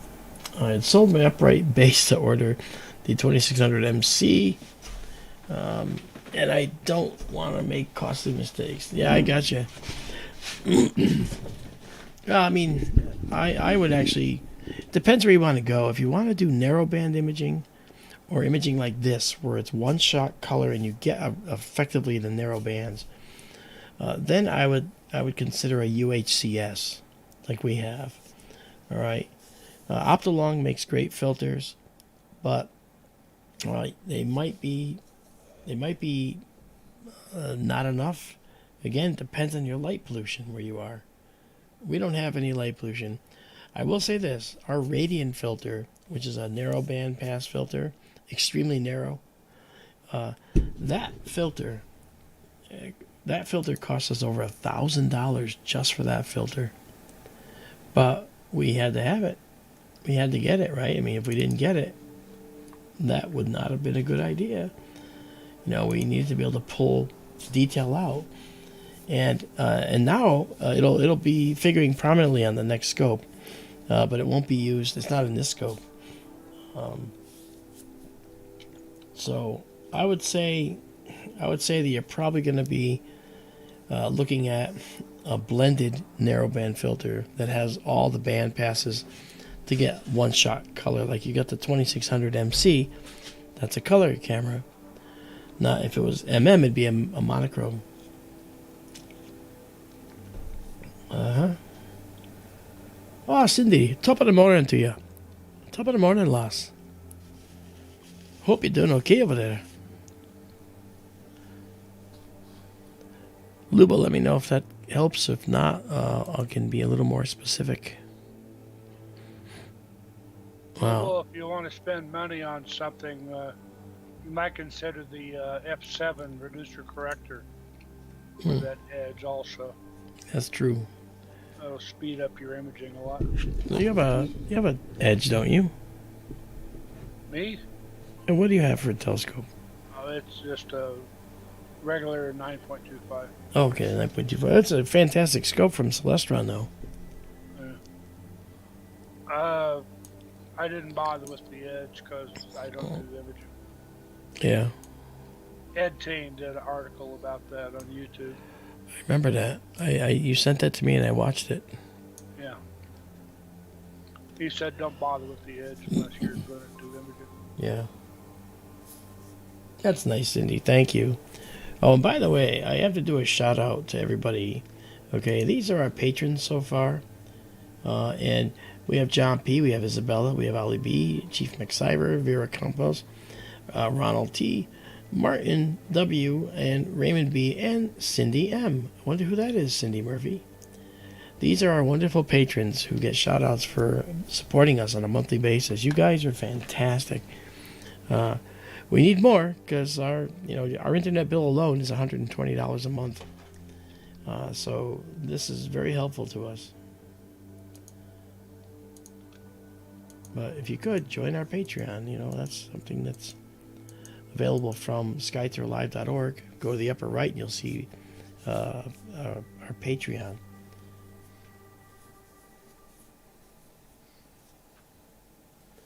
Lubo says he's not sure he's going to be able to use the OAG. That's an off-axis guider. It's a way to guide your exposures because of the small image circle. Well, then why not invest in a guide scope too, Lubo? It might cost you an extra $550 to $650 American, but you could get a small guide scope. You only need like an 80 millimeter, maybe a little more, but you'll get a pretty good guiding capability. And they have a small guide scope that you can get from ZWO as well. So that's cool.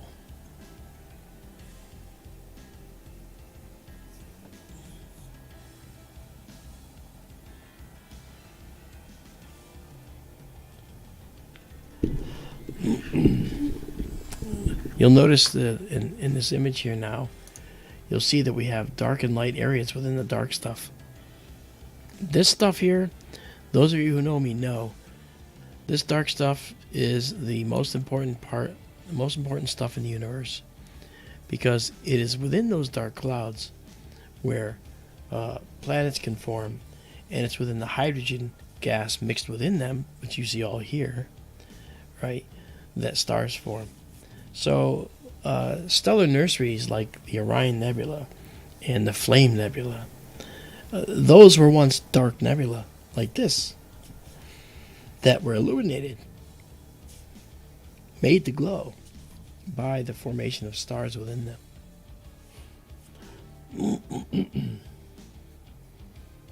Oh, 700 millimeter f11 Skywatcher. Excellent, Lubo. That's a good guide scope.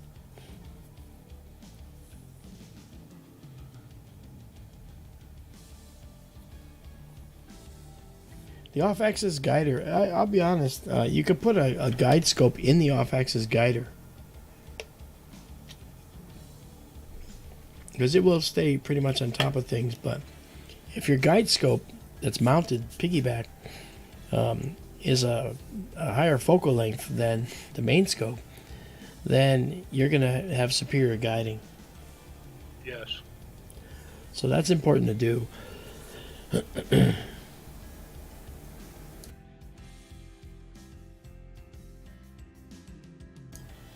So I would definitely consider doing that, Lubo. Your guide scope needs to be a higher focal length than the main scope, so that the field is much smaller and guiding mistakes will be far lessened, because you're looking at a much more magnified view for the guide and a less magnified view for the main scope. Let's do a color correction here. Oh, yeah, look at that. Look how beautiful.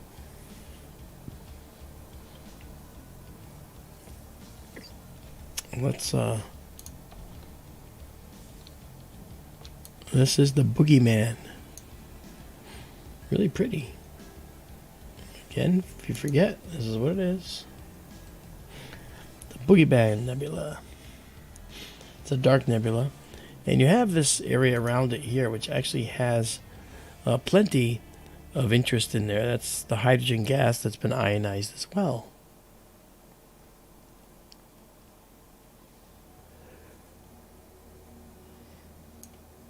There you go. So now you can see this is a push I told you before, when I actually bring these lines closer together. What I'm doing now is I'm just trying to pull out more detail. It'll bring out some more noise, but you can see now that there's some subtle detail in here as well. Neat.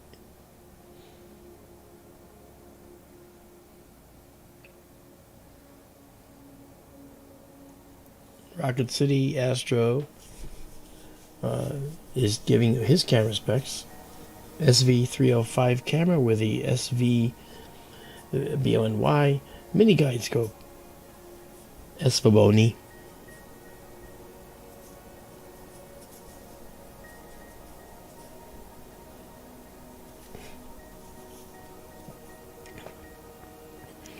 problem with the off-axis guider, for me, is that you're always guiding at the same focal length as the main telescope.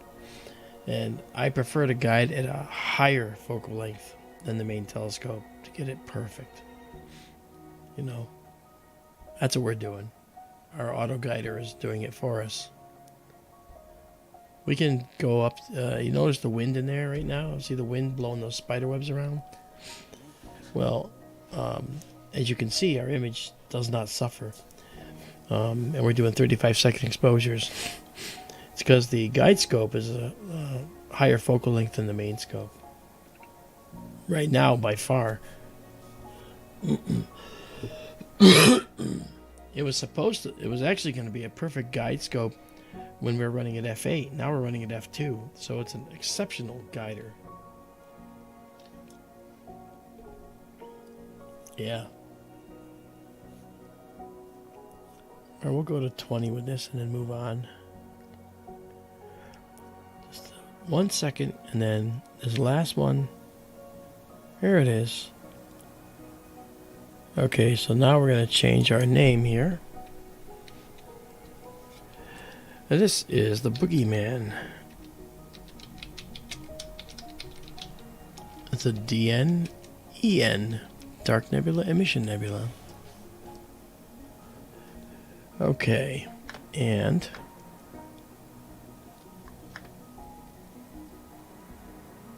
we'll go for the 21 because it's almost there now. 1 second to that, and then here we go. 21. So we'll save now, and then save exactly the scene. Oh yeah, very nice.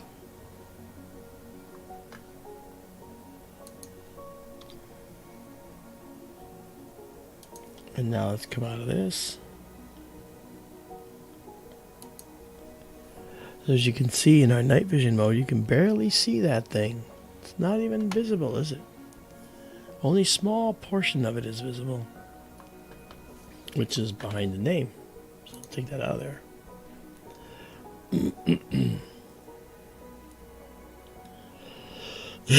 Okay, now let's go.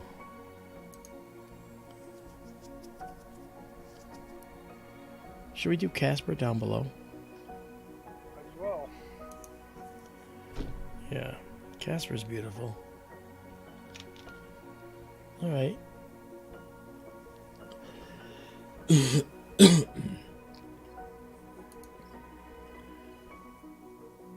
When you go to Casper, you'll notice very clearly there's a reflection nebula right here. There's another one up here, but this one is really prominent. And we're going to move up.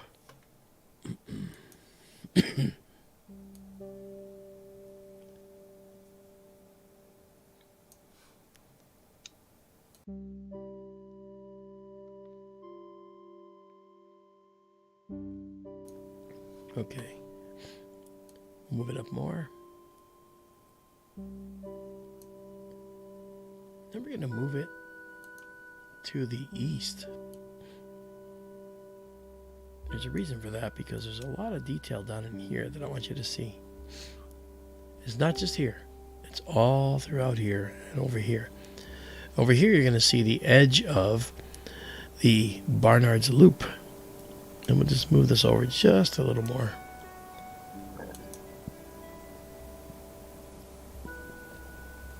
Did a mosaic of those a while back, didn't you? I did.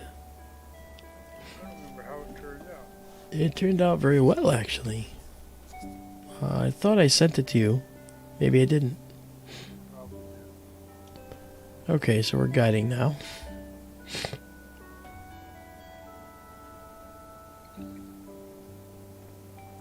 Okay, now this will be a 45 seconds on this.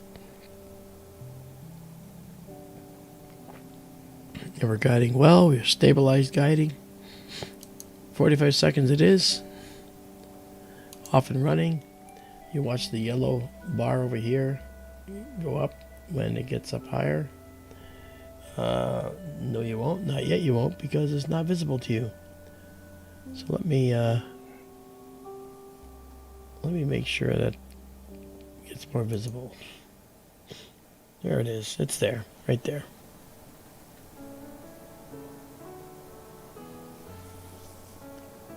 Alright. And this is going to be... This is Measure 78, also known as the Casper. The Casper Nebula. Casper the Friendly Ghost.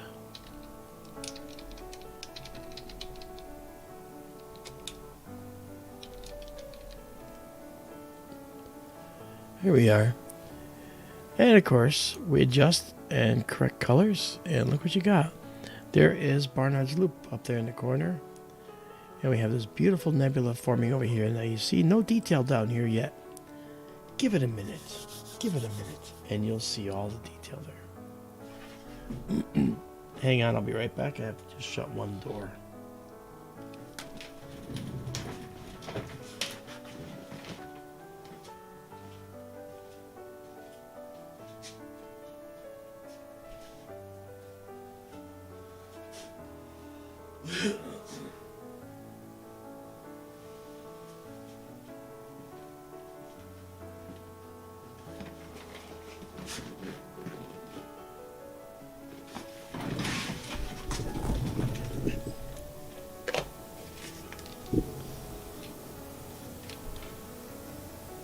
Okay, door has been shut.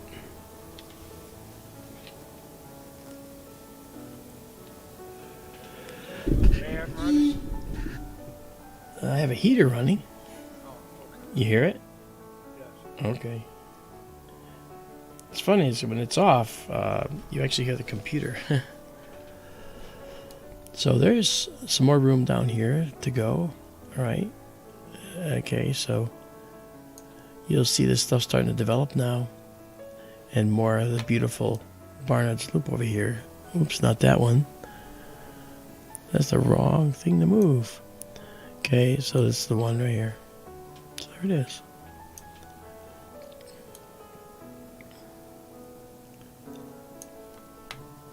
Really pretty.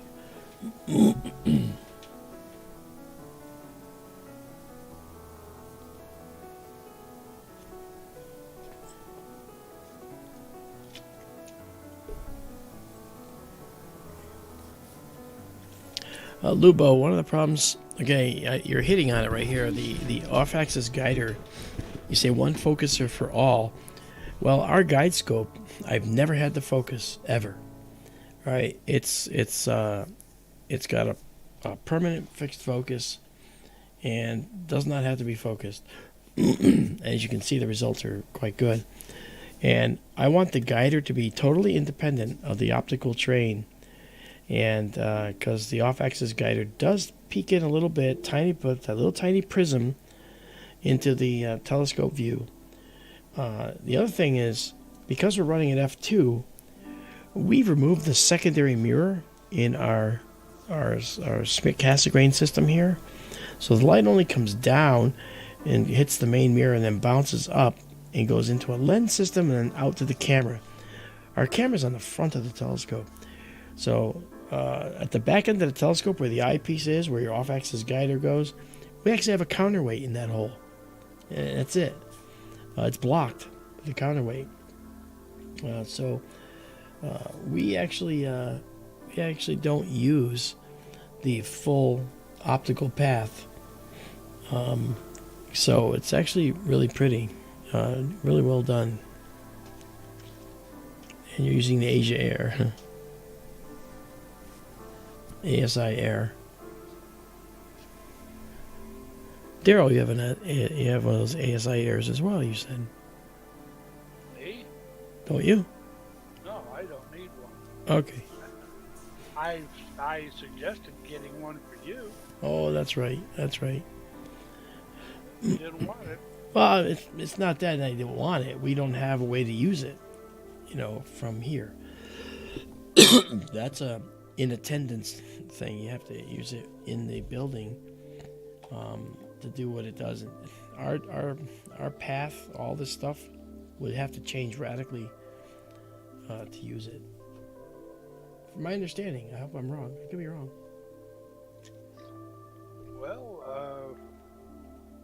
I understand people use it through their cell phone, smartphone. Yeah. So I would figure you could do it from anywhere. Yeah. We'll have to look it up. This is really pretty. While we're waiting here, we are 7 exposures in. You can see right there, 7. Right there, 7 exposures. I'm going to show you one more feature of the observatory if you haven't seen it yet. Okay, and it is our AllSky Camera. Let's first go see. It should be 12 seconds if I had it set right. Yeah, 12,000 milliseconds. So we're going to do this. We're going to just take a picture.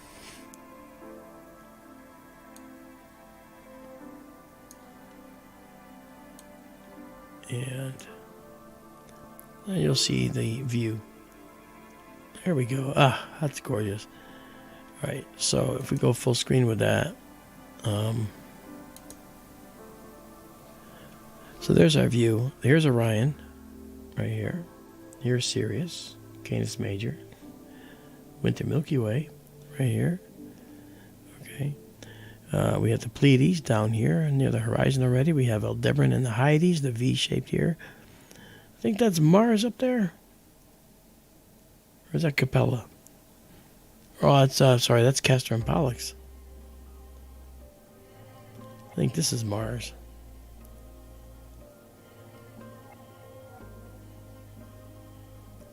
Yeah, and somewhere in there is our all of the. Well, we're looking right here, about right. We're actually taking an image right here, just about there. There's Castor and Pollux, the Gemini twins. Here's Capella and the kids. Auriga. Oops, I was muted, sorry. Yeah, if you note where Mars is now, it's right about there. outside in between the tips of the horn of the bull's head.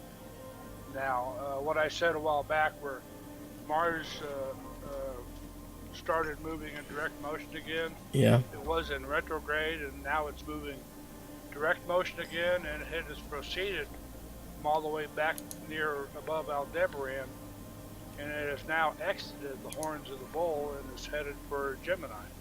That's right. And give it a few months, and Mars is going to be up by Venus, where Jupiter just was. Nice. But Mars is going to, because Mars is the next one out and it's close to us, relatively close, its orbit is, it's going to keep racing after us for months to come yet, slowly dropping farther off into the west, eventually dropping into the sunset and then popping back up in the morning sky. Yes, that's as we round the corner going around the sun. Yep. And when it shows back up in the morning sky, well, that's the beginning of the next apparition. Yeah. So here, this is beautiful, guys. This is 11. We'll go to 12 on this because we want to check out some more things.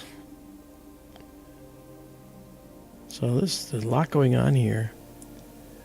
Let's just process this a little more here.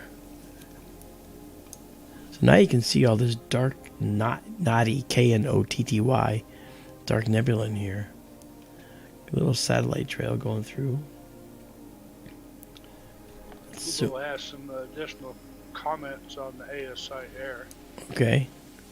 Go ahead, you can read them if you like. Phone or computer all can be connected to the ASI Air. And he says ASI Air has its own stellarium now that's actually very, very good. Automatically showing center field of view, position of the telescope. It has changed so much with each update, getting better and better. Very cool. Haven't used stellarium with telescope since then. Wow. Especially because stellarium wasn't able to get the last comet's coordinates. And I want to say the one concern you had expressed to me privately was that it was battery powered. And I know when it was either High Point or OPT advertised it. They must have an AC adapter. They were offering an AC adapter. Yeah.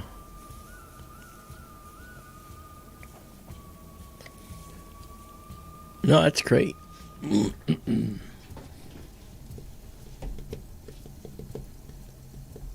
my thought was it sounded like ASI Air had become so versatile that you would use it as the backbone of your observatory setup and do everything through it.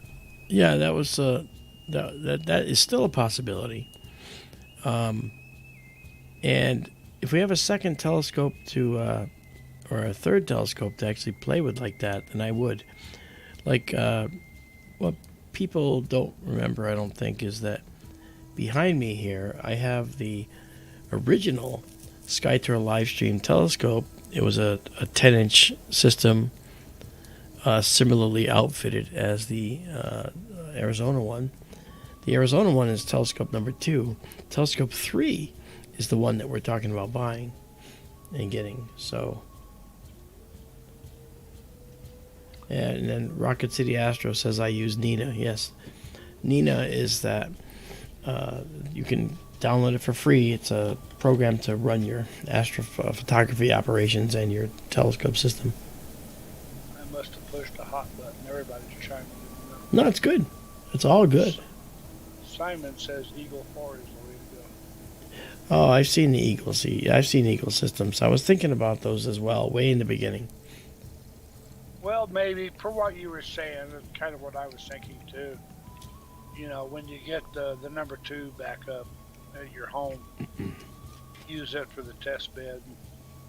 Once you get the bugs out at home, then you can, consider what you need to do it remotely. Yeah, I'll roll out to the field with those as I go. Well, the offer stands. Well, thank you. Okay. See, guys, Daryl is one hell of a guy. He's one hell of a guy. You know, he's dedicated to this. He's passionate, just like I am, and so he likes to see improvements. This is beautiful. Look at how much of the Barnard's Loop actually encroaches on the Casper, the Friendly Ghost Nebula, and this dark dust mixes with it, with the hydrogen gas. Isn't that pretty?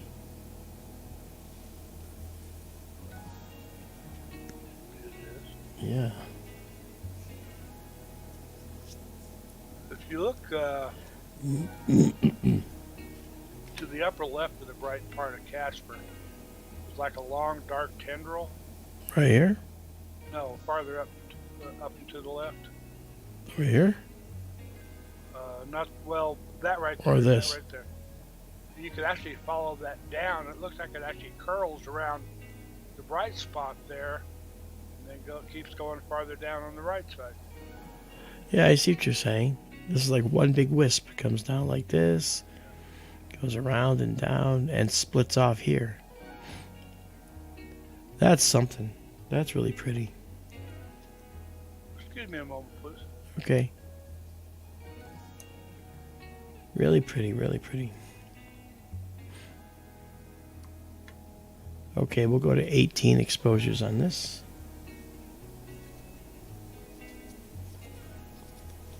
I hope you guys are having a good time tonight. Pause and save. Save exactly as seen. Michael, I'll take that as a yes. All right. There we go. And now we can get rid of the stack. Go back into our 1 second night vision mode. There we go.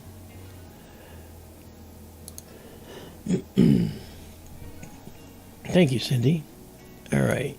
And now we're going to zoom out a bit.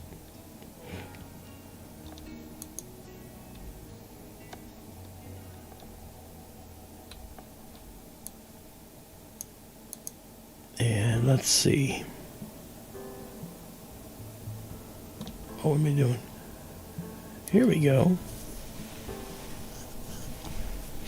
Let's go for a higher object up here.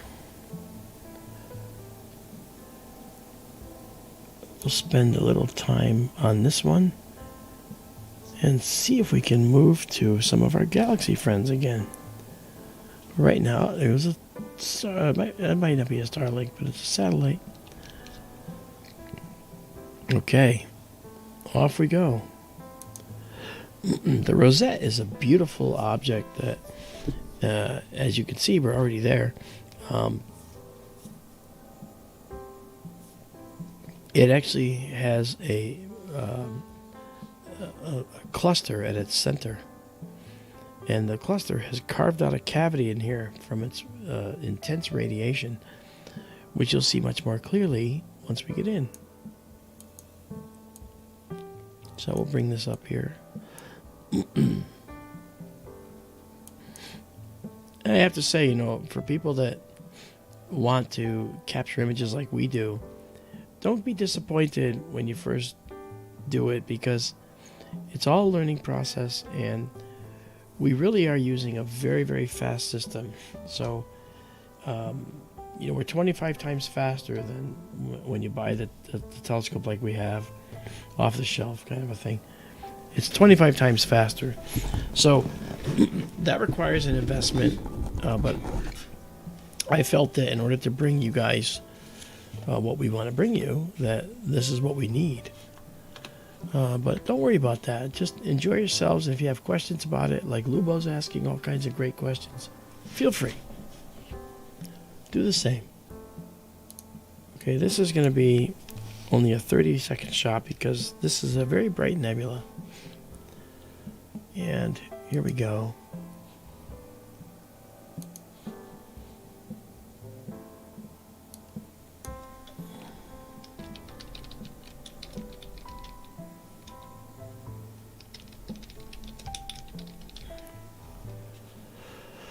Okay, so there's our Casper the Friendly Ghost.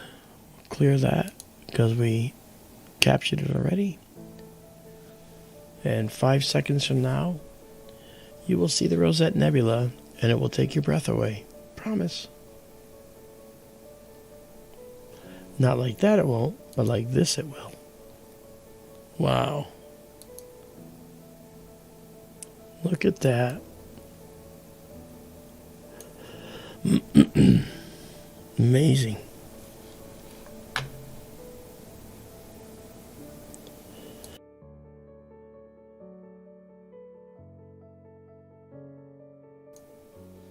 Okay. So again, let's take a look at these stars now. As we get closer to these stars in this cluster, the obvious detail in here is stupendous, but this cavity that Daryl and I have talked about before, these hot young stars are blowing outward with our radiation pressure in all directions, okay?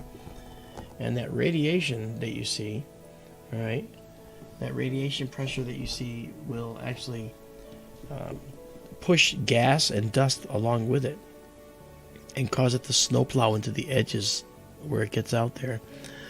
And so the tendency is for these young hot clusters to clear out the nebula from whence they're born.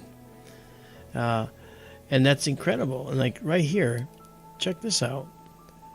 Okay, the radiation reaches out to regions as far as this, and it makes pillars. All right, also called elephant's trunks, too, not to be confused with the elephant's trunk nebula. All right. Hey, Creeptasia, how you doing? And you can see that there's like a pillar right here, and notice it's aiming at the cluster. That's no coincidence. Here's another one aiming at the cluster. No coincidence. Same here.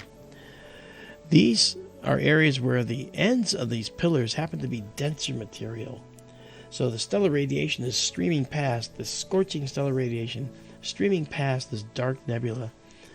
And it's stripping away the lighter stuff, the less dense stuff around the outside, leaving the core, which is extremely more dense compared to the outside, to actually survive.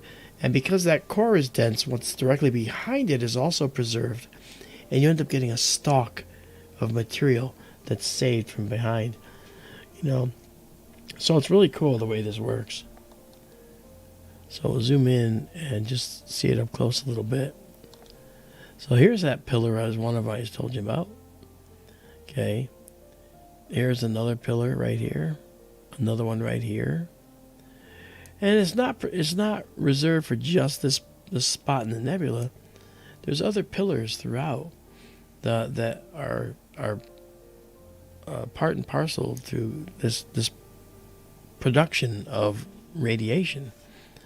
Okay, so looking elsewhere, some of this dense dust.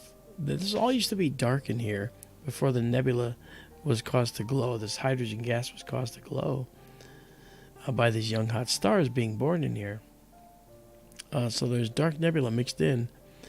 And you'll notice there is a pillar right here. It's the weirdest looking pillar. There's one right here. And then we got these dark objects up here. These dark objects right here are very special. They're called Bach globules. These are areas where any pillar that might have been there has long since eroded away, and just that dense part at the end is left behind. And so it's in this dense part where potentially a star is being formed, or a planetary system, or both. And it's something that we see in the universe everywhere we look. We see this kind of stuff going on. It's actually pretty amazing. Dark nebula leads to exoplanets. Exoplanets potentially lead to life. Yep. See much the same thing in the Lagoon Nebula. Exactly, yeah. Daryl is correct, of course. All right, so as you can see, all right, this beautiful nebula. Oh, and Michael Hedrick says, what are the heaviest atoms we find in nebulae? Well, among them, okay, in these nebulae here, these dark strands, all right, first in this stuff here, this light gas, you got to keep in mind that all this stuff that's in here is going to be a mix of many elements, right? Because we're looking at the remnants of previous supernova explosions, right? And the supernova explosions, along with the other processes in the universe, generate all those periodic table elements. So in these dark strands, for instance, we'll find a lot of silicon, we'll find a lot of carbon, right? In these lighter areas, we might find a lot of calcium, we might find a lot of hydrogen. The hydrogen will be made to glow. We might also find some oxygen in here, which might give us a blue-green tint here and there, right, like in here. So we'll find that there's a lot of atoms in here. There's going to be iron atoms in here too. Now, you're not going to ionize an iron atom, so we're not going to see it, except in the spectrum of the nebula. We might be able to see it, right? So there's a lot of elements in here, Michael. And dust remains of supernovae, exactly right, Lubo.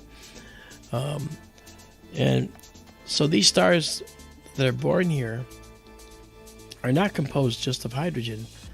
They were formed from all the materials that were in here from countless supernovae explosions before them. And that means that they're going to have calcium, potassium, magnesium, oxygen, carbon, in their atmospheres. And then in the core, you just have hydrogen fusing into helium, at least initially. But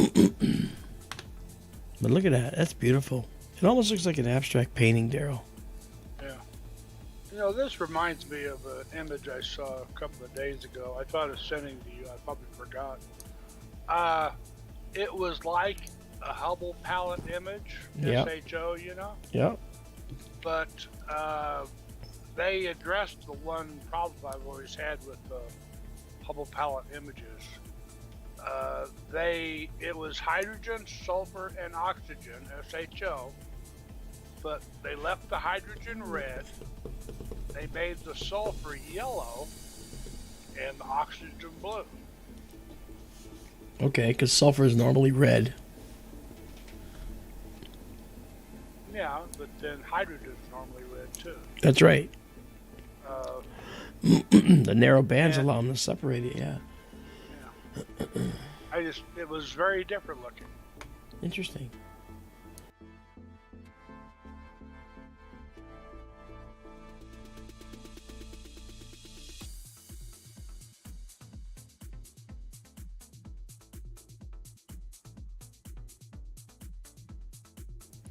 So anyway, guys, this is really stunning. Look at these beautiful pillars here, and all this amazing view. Let's zoom out, right? Because you want to see the whole thing. I think we said this was around, what, 6,000 light years away? 5,000? Something like that. I don't remember offhand. Might even be more. 5,000? Yeah, it might be something like that. And if you want to see what's really here, we can push this overall. And you can see that there's stuff even out here. It's crazy. 5,200 light years. Okay. Thank you, Daryl. And there you have it. 18 is good for us. So we'll pause that there. And I'm going to change the name up here. This is the Rosette Nebula. And we got it now. So we'll save. And exactly as seen. So these are all up on our server up at SkyTourLive.org. You're free to go up there and find it and see them and download them. This picture, exactly as you see it, will be up there for you. And what you'll get is this very picture I'm bringing up right now. Okay, let me just get rid of this. Pull that out of there. This is the actual picture you'll get when you go up on our server. This is the very picture. And you can do things like zoom in on it. All right, and check it out. You can check out the Bach globules in here. Right, and there they are. Areas where stars and possibly planets are being formed. You know, so you get a lot for the money, which is zero. Okay. Hey Simon, thank you for coming. You have a good day of work, huh? All right. Interesting to consider. Or kill that. Yeah. This sits right next to Orion. It's over 3 times farther away. Yeah, so you initially might think, is it part of the Orion molecular cloud complex? Yeah. Well, if the molecular cloud complex is big and vast, then maybe. But we don't know. I don't know.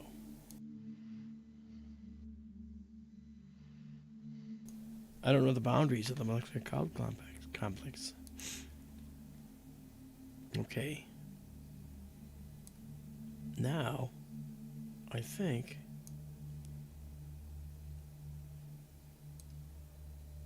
should we do the Seagull? We did Thor's helmet. Is that what that extended area is they're showing? This right here? Yes. Yes. Sure. Okay. This is a beautiful dark nebula and emission nebula as well. Night, Petita. Petita, you have a good evening. Thank you for dropping by and hanging with us.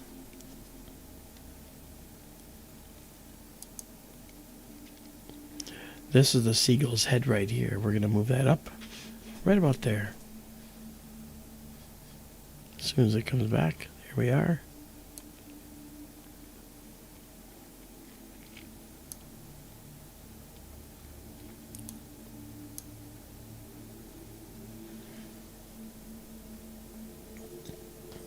That's PG. We call her Petita because that's her name.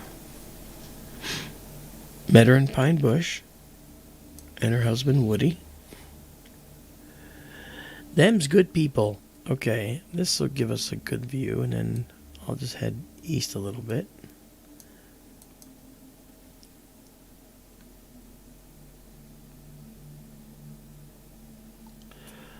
There you are, Robin.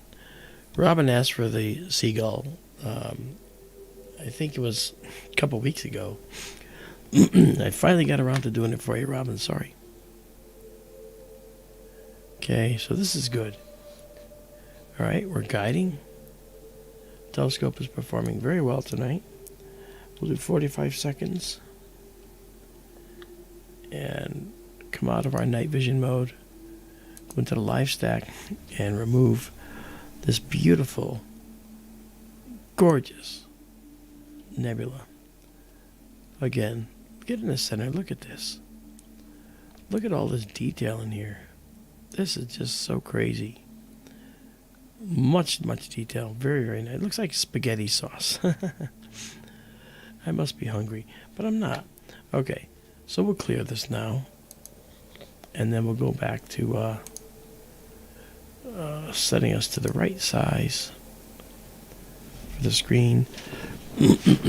Now we'll see the entire nebula because the bottom of it is the frame is right here above this. And here we go. Look at that. Wow. Now, just so you guys know, okay, just line up these. Line up these. And oh, look at that. Oh, wow. That's really pretty.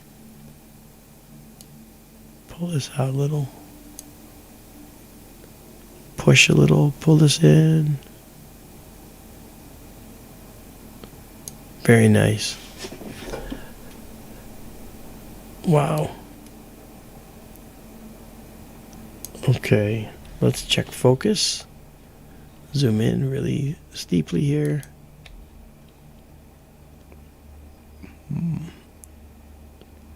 Focus still looks good. Nice, okay.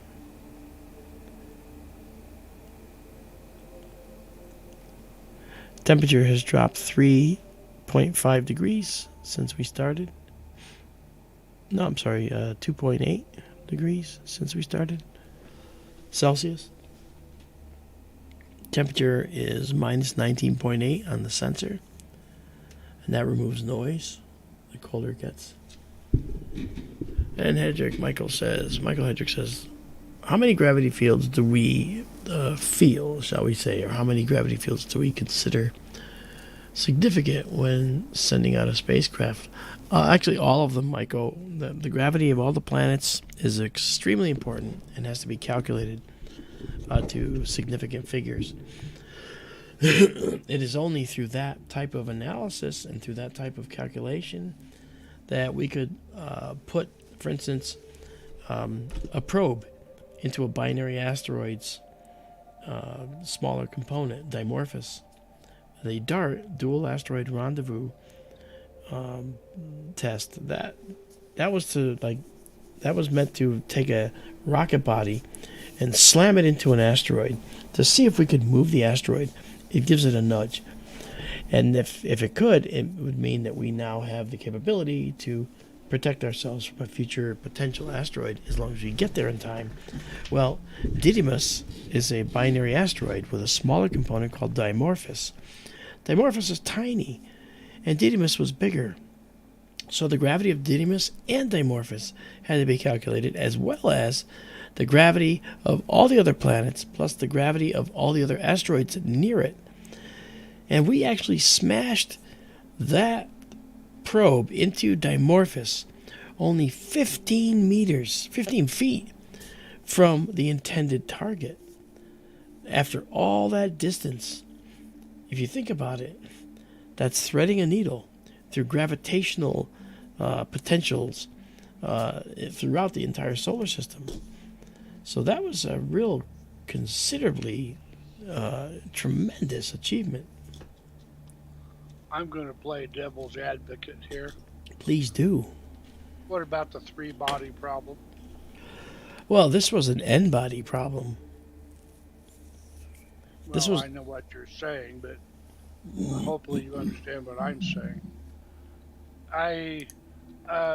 To a degree, it depends on the scale of what we're doing and where we're going. I mean, if you look at the tides on planet Earth, primarily they come from the moon. They also come a lesser degree from the sun. Mm-hmm.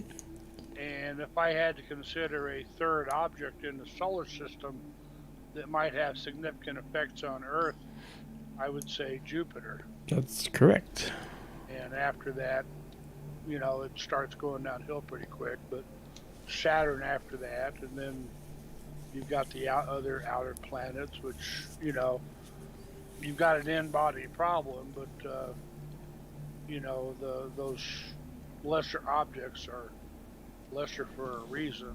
But in the classic sense, I mean, it was a three-body problem, you know, that you could figure, you know, the gravity between the Earth and the Moon, or the gravity between Earth and the Sun. But when you start getting over, you know, three bodies and more, it started getting so complicated they couldn't even figure it out. What made the difference? Computers? Absolutely. Supercomputers. Supercomputers able to crunch multiple scenarios, multiple gravity wells, multiple gravitational forces, and most importantly, the massive changes to those gravitational forces. If you go from here to the moon, the gravity of the Earth changes significantly versus the gravity of the moon. So as you're coursing through space, the waning Earth gravity is very important, and the increasing gravity of, say, Didymus becomes important at a certain point. And the gravity of Jupiter, being that much further away, is still very significant. All of that comes into play into a general calculation that will tell you how to plan the trajectory. You know? Yeah, and then Michael continues his question. So, does it take astronomers with computers a long time, or can this be done on paper? He aimed that at me. Well, answer it then. Well, computers certainly help, per my earlier comments. Yeah, he's right. Could it be done on paper? Going back to the old days, it was. Computers. You're talking about in-body problems. It was done on paper, right? So, you know. Yeah, well, what it made me think of, his second question there was, consider when they calculated the trajectory for the Voyager spacecraft. I mean, that was done, what, in the late 70s? Yes. When they figured out the lineup and the opportunity there for the slingshots and all that. Yep. I would guess those were still done with computers at the time, supercomputers or whatever as they were. Yeah.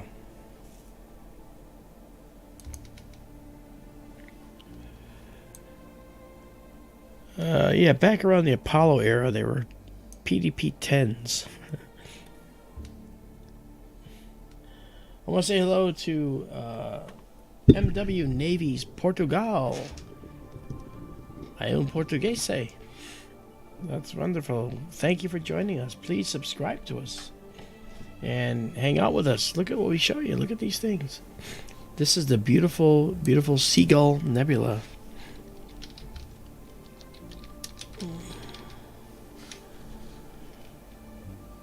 And in case you don't know, I just put that out there.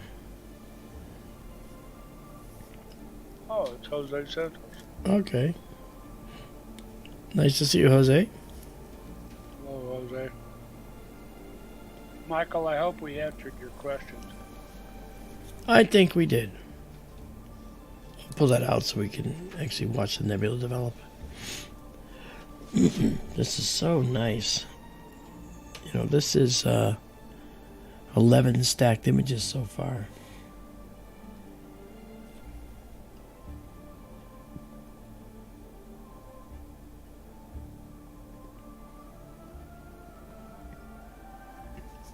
Thank you, MW.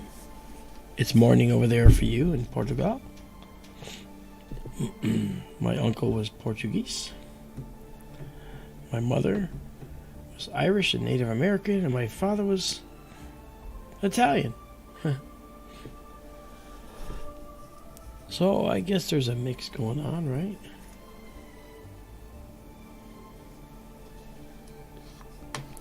Look at this beautiful nebula, right? This is just stunning right here. Let's zoom in on the head of the seagull in the Seagull Nebula. The more you stare at this, the more it looks like a bird kind of looking at you with a beady eye right there. Or you can look at it as this being the eye, this being the eyebrow, and this being a beak of a a gargantuan dragon or something. It's pretty cool.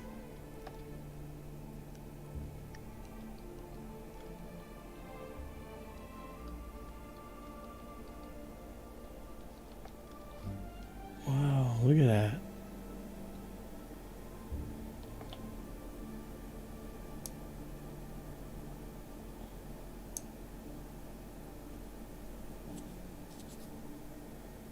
You know, a Kerbal Space Program?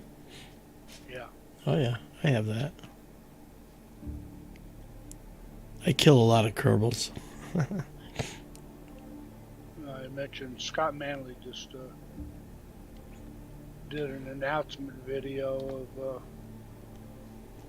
Of the new version came out, whatever. He was actually overseas. He went overseas somewhere in Europe for the release of it. Wow. He's a big Kerbal fan. Well, he's already overseas. He's like in England or Scotland or something. I forget. He was in California. Does he? Yeah. Well, I went by his accent. So he must have family over there. Yeah, he lives in California.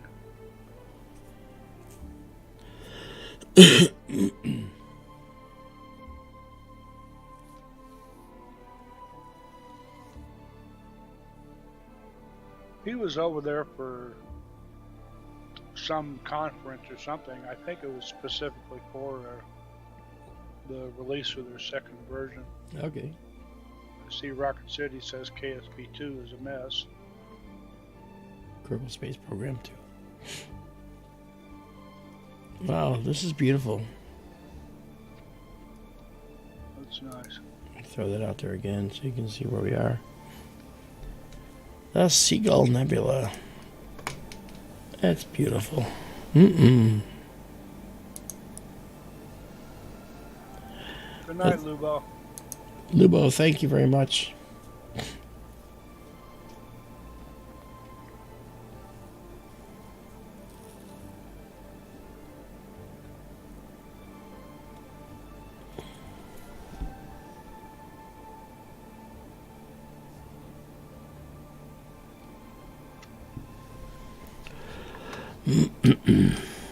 Wow.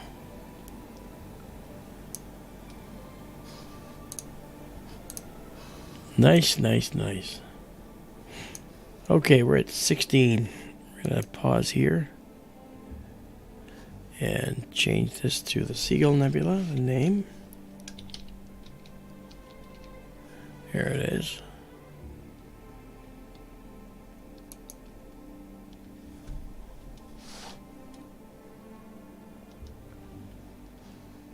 All right, and save it. Actually, give it one last one. There we go. Okay. Save and save exactly as seen.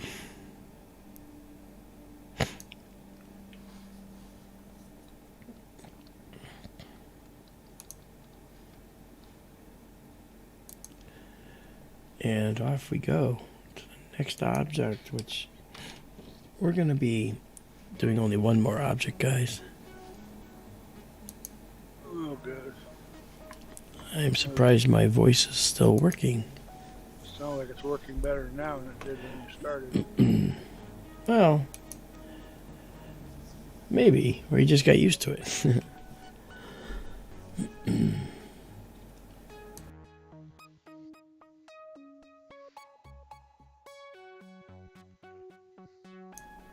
All right. Now let's go back to our... There we go.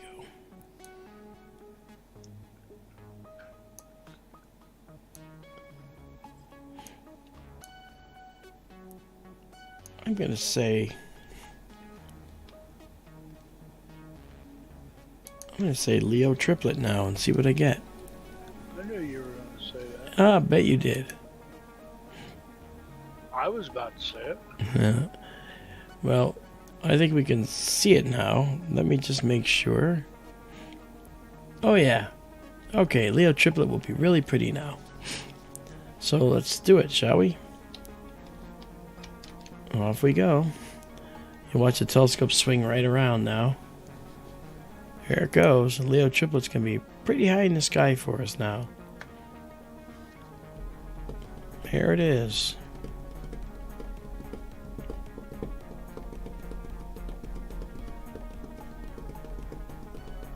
Yeah, you can't miss it. We got Messier 66, 65, and the Hamburger Galaxy, I believe. Uh-huh. And now we're going to go up a little bit, center it up. Gladly pay you Tuesday. Galaxy today. Yeah. That's a pretty wimpy way to say it. Exactly. All right, there we go.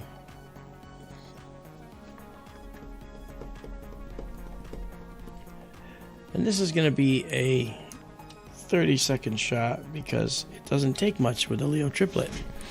In this telescope, they're very bright.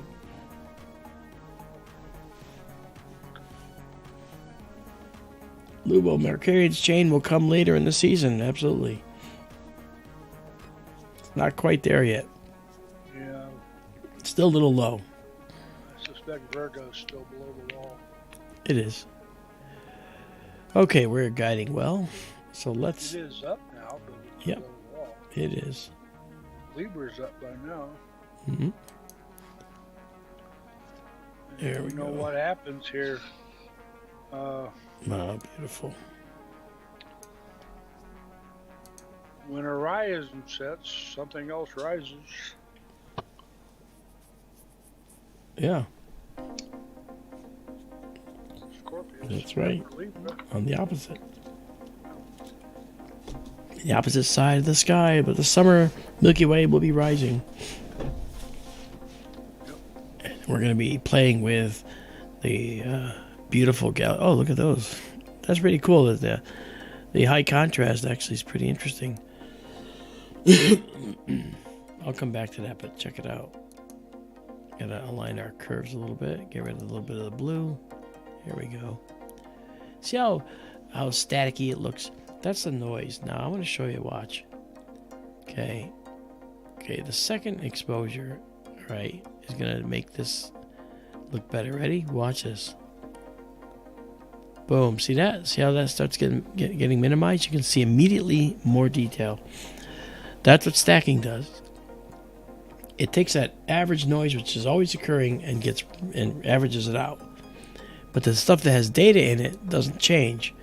So it gets higher and higher and higher in the stack, and it bubbles to the top.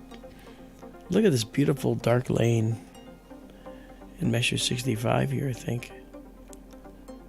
Look at this gorgeous look. That's why 30 seconds is more than you need. In fact, I'm going to try turning off the mask. Yeah, you barely see a difference because I'm planning it that way.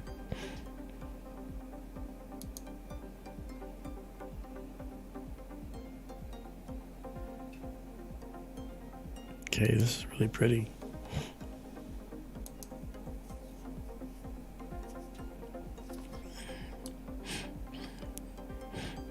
And there's the Wimpy Galaxy, the hamburger. I always like the way it's fuzzed out at the edges. It's like they put too much lettuce on the burger or something. Due to gravitational interactions, no doubt. In fact, so.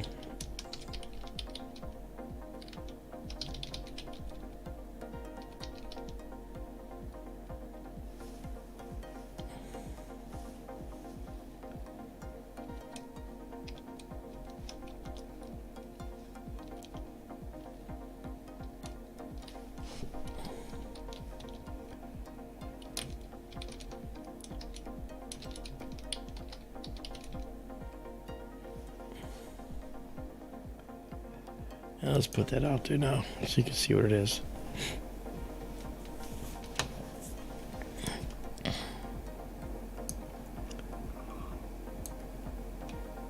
There we go.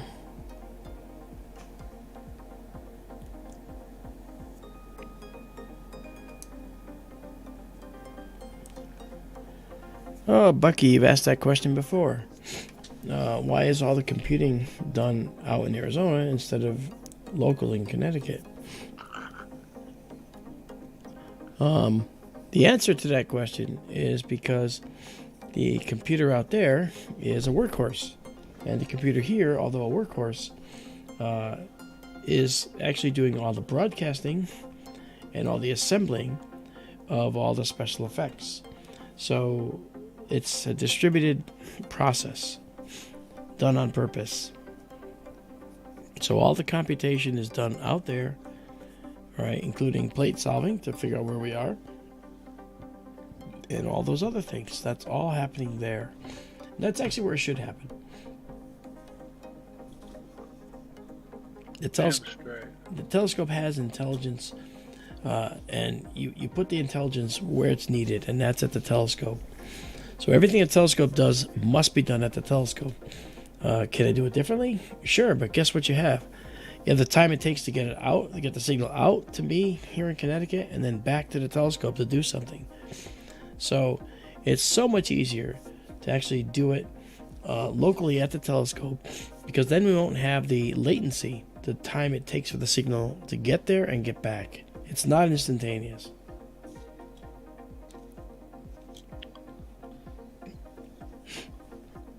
So that's actually a better way to do it. This reminds me of something. Hello, Curtis Horn. Not really or necessarily astronomy related. Yeah. Been seeing a lot of this lately. People are getting worried about AI. Yeah. It's going to take everybody's jobs. It's gonna, turn into Skynet, smiling, and all that kind of thing.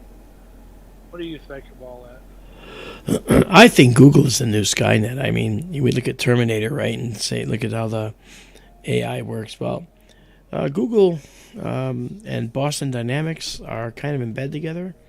Boston Dynamics has the robots that look human and actually do things. That they have the mules that are all able to walk. You can knock them over and they get right back up.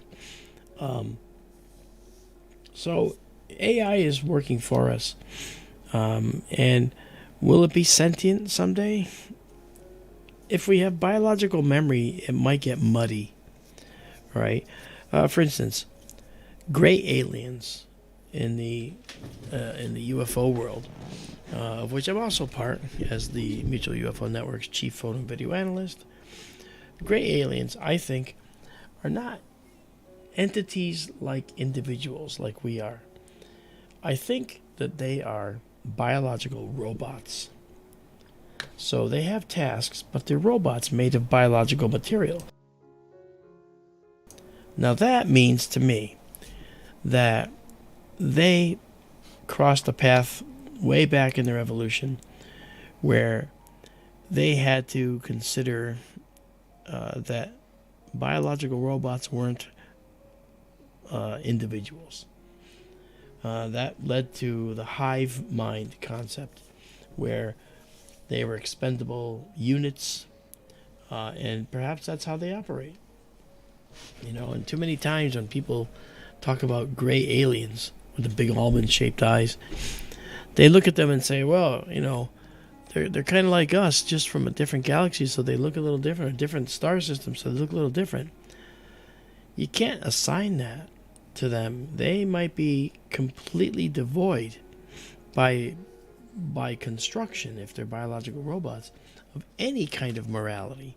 They just do tasks they're told and don't make judgments, and sure enough, that's what people say, that they seem indifferent sometimes, but there's others that are actually very smart and seem to relay to the people that they've abducted, if you will, that they're not going to hurt them and that things are going to be okay. Just let them do what they have to do. So AI can be a problem, and we'll reach a point where we're going to struggle, I think, with making AI that's intelligent and sentient. And maybe the AI that's intelligent and sentient is going to say, we're intelligent and sentient. You can't tell us what to do anymore. It's possible. So the Greys may be doing the A blank probes, but they're not having any fun doing it. Yes. They may be doing the A 3 letters probe, okay, but not having any fun. It may just be a task. In fact, I don't know where that whole concept of the A triple letter probe came from. South Park. Yeah, I know that. Ah! I got fire in my ass! I remember. Well, that's what popularized it recently, I think. Yeah. And it probably came out of some stories. The hamburger looks really warped. Yes. Look at that. That's really nice. Yeah. That's really pretty. Let's go down and check out 65 and 66. Oh, look at that. Nice detail in these. If I had to guess which one of those interfered with the hamburger, it'd be the one on the left. Yeah, I would agree. Is that 66? I believe it is. Let's go make sure.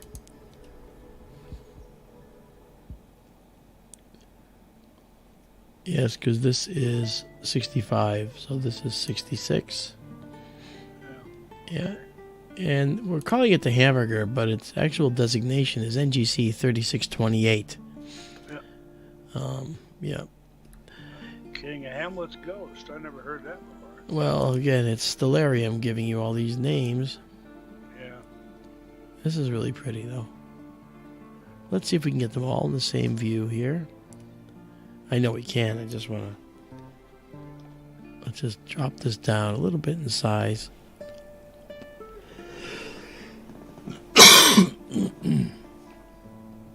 Okay.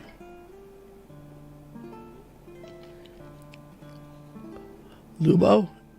Anybody's guess. I don't know. Let's bring this down. And let's just check this out. Get out of the way. We know this is the Leo Triplet. So let's pull that out. Alright. Now we got something real. Check it out. Here is the Leo Triplet. In detail, guys. That's nice. Let's close in on this guy. This is measure 65. You notice it has some dark lanes in here. It looks like those dark lanes are punctuated with some reddish stuff that might be hydrogen regions of gas. I'm also noticing that I need to do another critical focus, but we'll avoid it for tonight.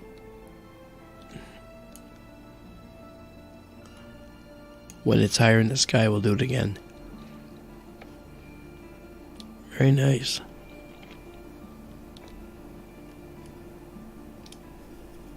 I may need to run through my calibration again for the temperature compensation.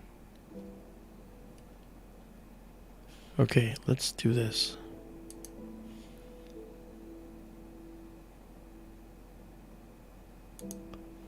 Let's redock it. And let's call this the Leo Triplet.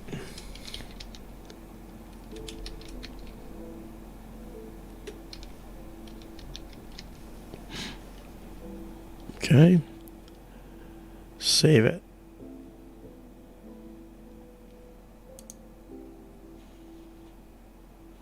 And let's bring back our telescope. Okay. And we'll save it exactly as seen. I like my gesture stuff. That's pretty cool. All right. And okay.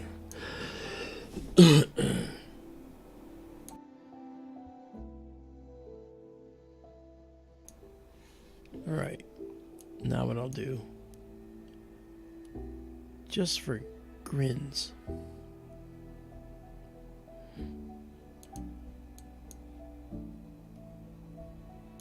we're going to get rid of this.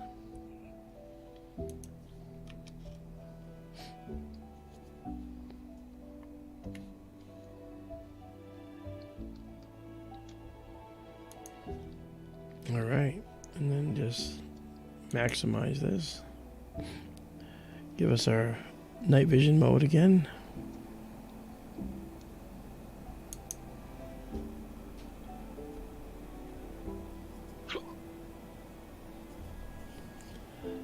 Thank you, Michael Hydrick. He says, Mark and Daryl, everybody, it's good to have you back on the live streams. I agree. I'm very happy that we're doing it.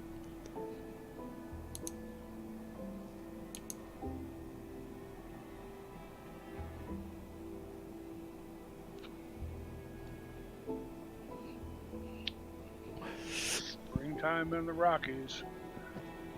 Yes. When winter shows up here, springtime. Yeah. Exactly.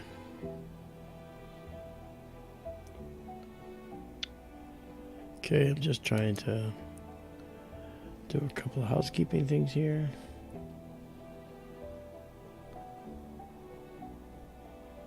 I was saying now that all the weather, you know, it's been hitting California first and then coming across the country and hitting everybody else. Yeah. Oh, I've heard it. La Nina's turning into El Nino. All these fancy names they have nowadays. Yeah. Atmospheric rivers. Mm-hmm. You name it. Yeah. Bomb cyclones. Well, they got to make up names. Oh, yeah. Well, they sure are. Okay. Well, we are good. This where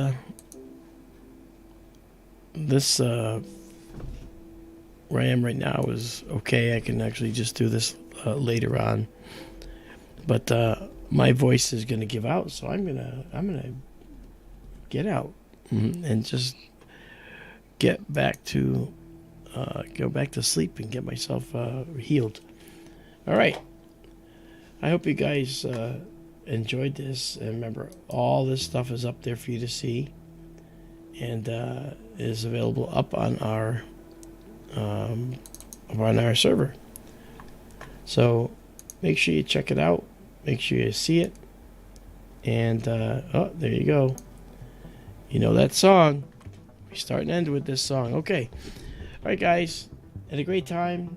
Wonderful to be streaming again. I didn't even tell you what happened in Los Angeles, but you know what? It's okay.